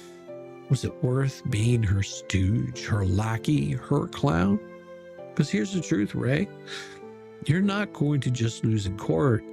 You've already lost in life. Every word you file is momentum to your failure. Every page is a reminder that you chose cruelty over decency, lies over truth, and humiliation over your own honor. And when the Flea discards you, like she's discarded everyone else, when she does, you'll be left with nothing but the echo of your own idiocy ringing in your ears. And that's the part you'll never escape. The knowledge that you weren't just incompetent, you were complicit. You didn't just stumble into this, you chose it. You chose her, and you chose wrong. So congratulations, Ray. You wanted to play Bone Crusher instead. You got crushed yourself. Signed, the R-Tard on a short bus with Velcro shoes, Shizzy Papa Nut. He's your daddy, legal badger of doom. It is about time. Let's break this mother down. With Shizzywhiznut.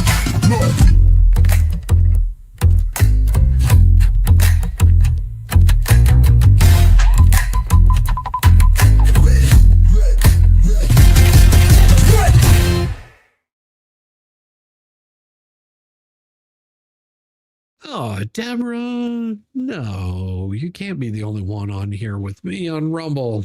Oh my, oh my. It's okay. It's okay if you're the only one there.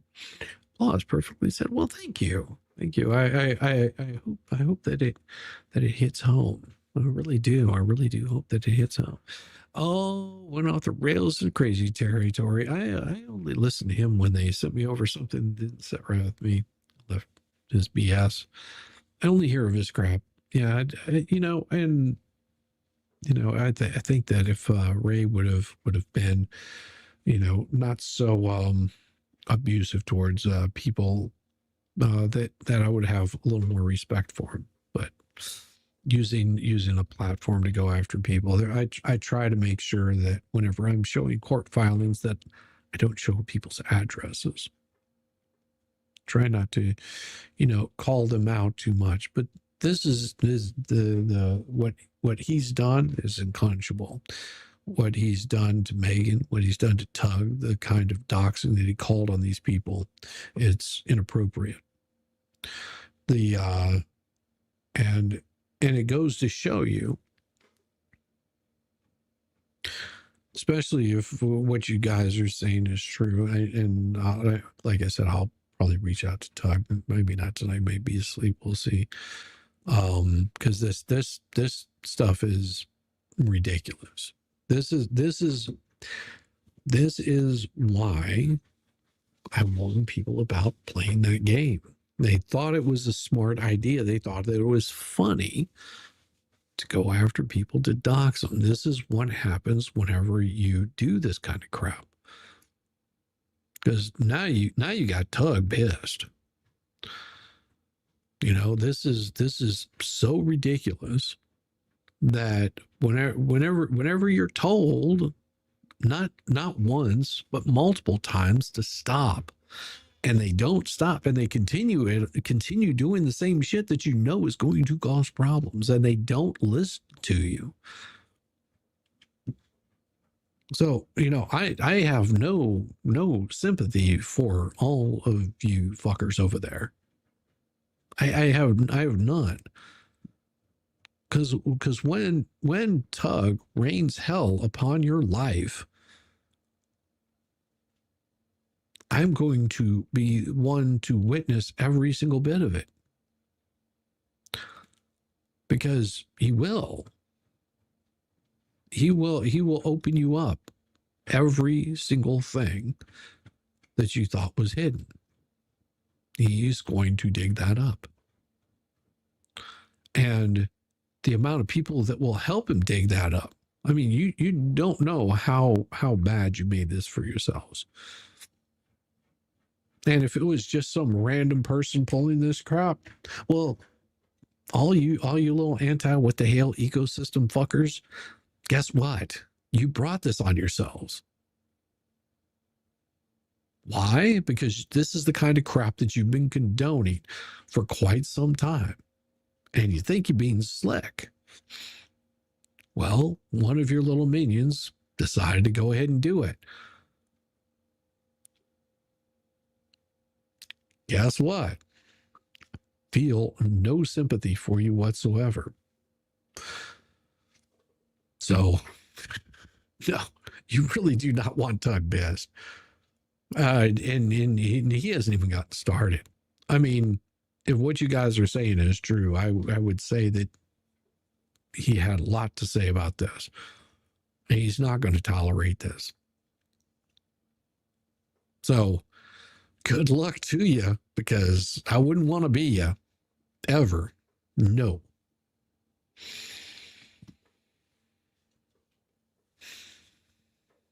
You know, it's one thing that we sit here and read court documents. We read the words that are coming out of your mouth. We read what is coming out of these court pleadings. That's not a reason to go doxing somebody, ever. But you guys had to go there. Good job. And I also hear that Lips filed, or was it Lips or her husband who filed it?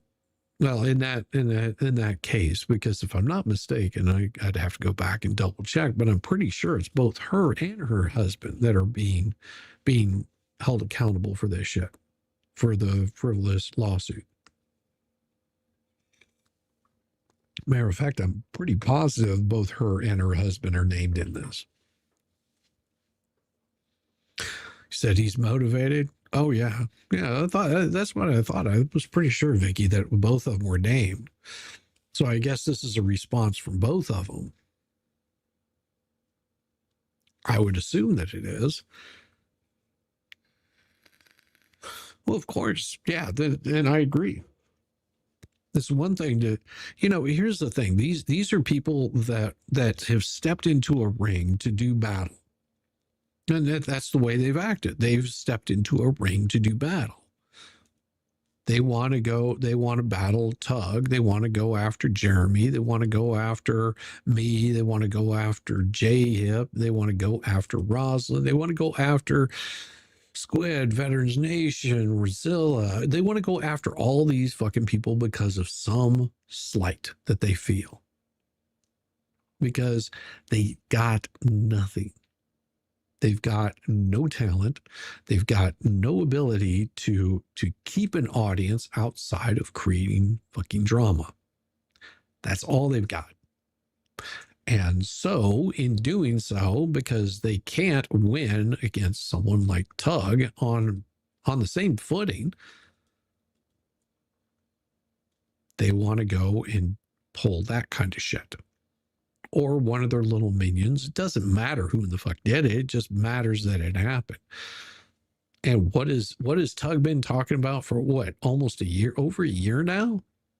He's been talking about this case for over a year. If you don't think that it's someone that's coming from that side over there, then you're fucking Delulu. Whenever people were trying to dox me, it wasn't coming from anybody else but that little group.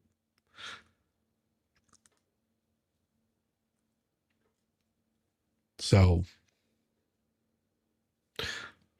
put 2 and 2 together, it shows pretty well. Poor Lug is stressed. Yeah, Bug thankfully doesn't understand. Yeah. Well, they think retaliation is a defense. See, they can't fight it out in court. They can't fight it out on the internet. This is the lowest of low. Losers, and users, and abusers, and they just can't stop. Just Tug, Megan, Jeremy, Larry Foreman, who sent hundreds of subscribers over to Ray's channel at the beginning. He turned on them all. How did he? I don't think he did, though. He's going the way that he wants to go, and all I can say is he's made his bed. He's made his bed, and now, well. Sleep with dogs, you wake up with fleas. Just saying. Good job, Ray. Good job. And it doesn't matter, if he was on Jeremy's side or somebody else's side. I don't think that he was doing that kind of garbage whenever he was on with on Jeremy's side or anything. That's the thing about it. I don't think he was doing those kinds of things until he got involved with the Flea.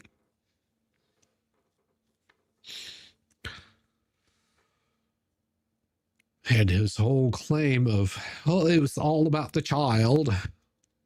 Really? because that's not how it started. Ray's own words. What they've done to that family over there. So it wasn't about the child. It was about the whole family. Whenever you're talking about the family, what are you talking about? You talking about the John Cook, Lynette Preston, talking about the child. Is that what you were talking about? Whenever you felt that they were being what? Being what? Yeah, take your own words, Ray. We take your own words and exactly what was it that they were being that Big Bad Jeremy was doing to them. He sued them for shit that was affecting his business and his life.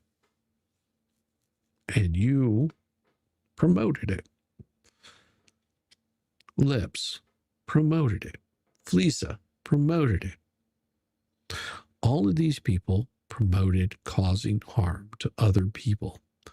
And if you can't notice it, if you're just too blind to see it, they constantly do it.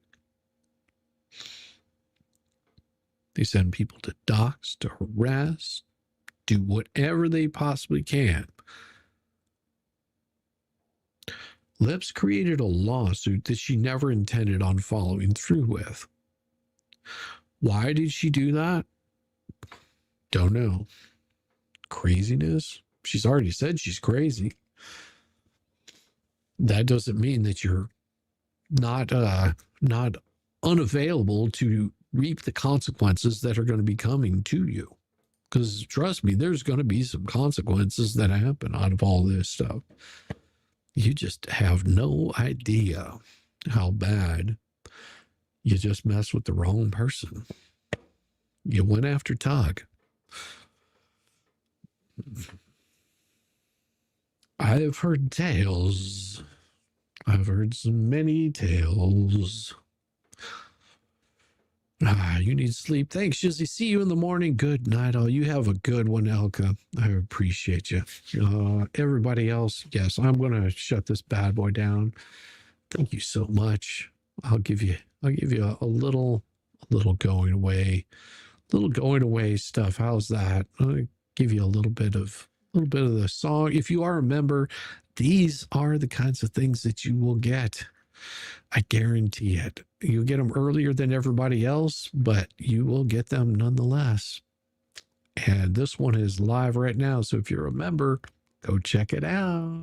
You'll get the whole song. Boy, was I stupid. Everybody have a good night. Thought I Thank knew you better. so much for coming by. Said there weren't Y'all no have a shirts, wonderful no night. merch with the kid's And we'll see name. you in the morning. But I clicked that Y'all. link, and the money train Yeah. rolled on. She swore up and down, I got no merch to sell. But I tried the link, and I know damn well. Debunked in a minute, my heart just broke. Now the child's a prophet, just another joke. Said it's banners only, not a t-shirt line. But my child's face got slapped on a sign.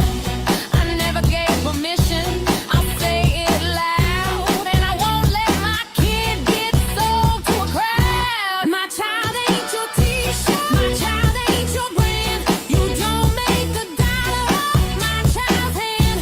You can spin your stories, you can spread your schemes. My kid ain't for sale in your YouTube dreams. They say we sat back, never tried to fight.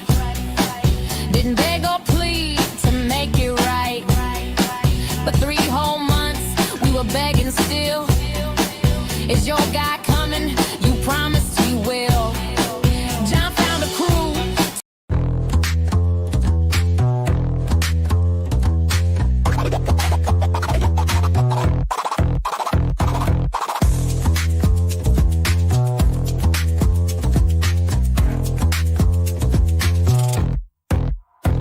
Oh, you thought I was done. Bless your heart, but I'm still living rent-free. It's a work of art. Call me daddy, call me nut, call me the goat. You're paddling upstream while I'm running this boat. You say, I don't care, yet you're glued to the screen. Caught up in my glow while you stay unseen. Your shade's like a breeze, it's barely a draft. Meanwhile, I'm the Picasso of roasting your ass. You say you're over me, oh how cute. But here I am, still the star of your loop. You're my biggest fans, don't even deny. So grab some popcorn when daddy goes live.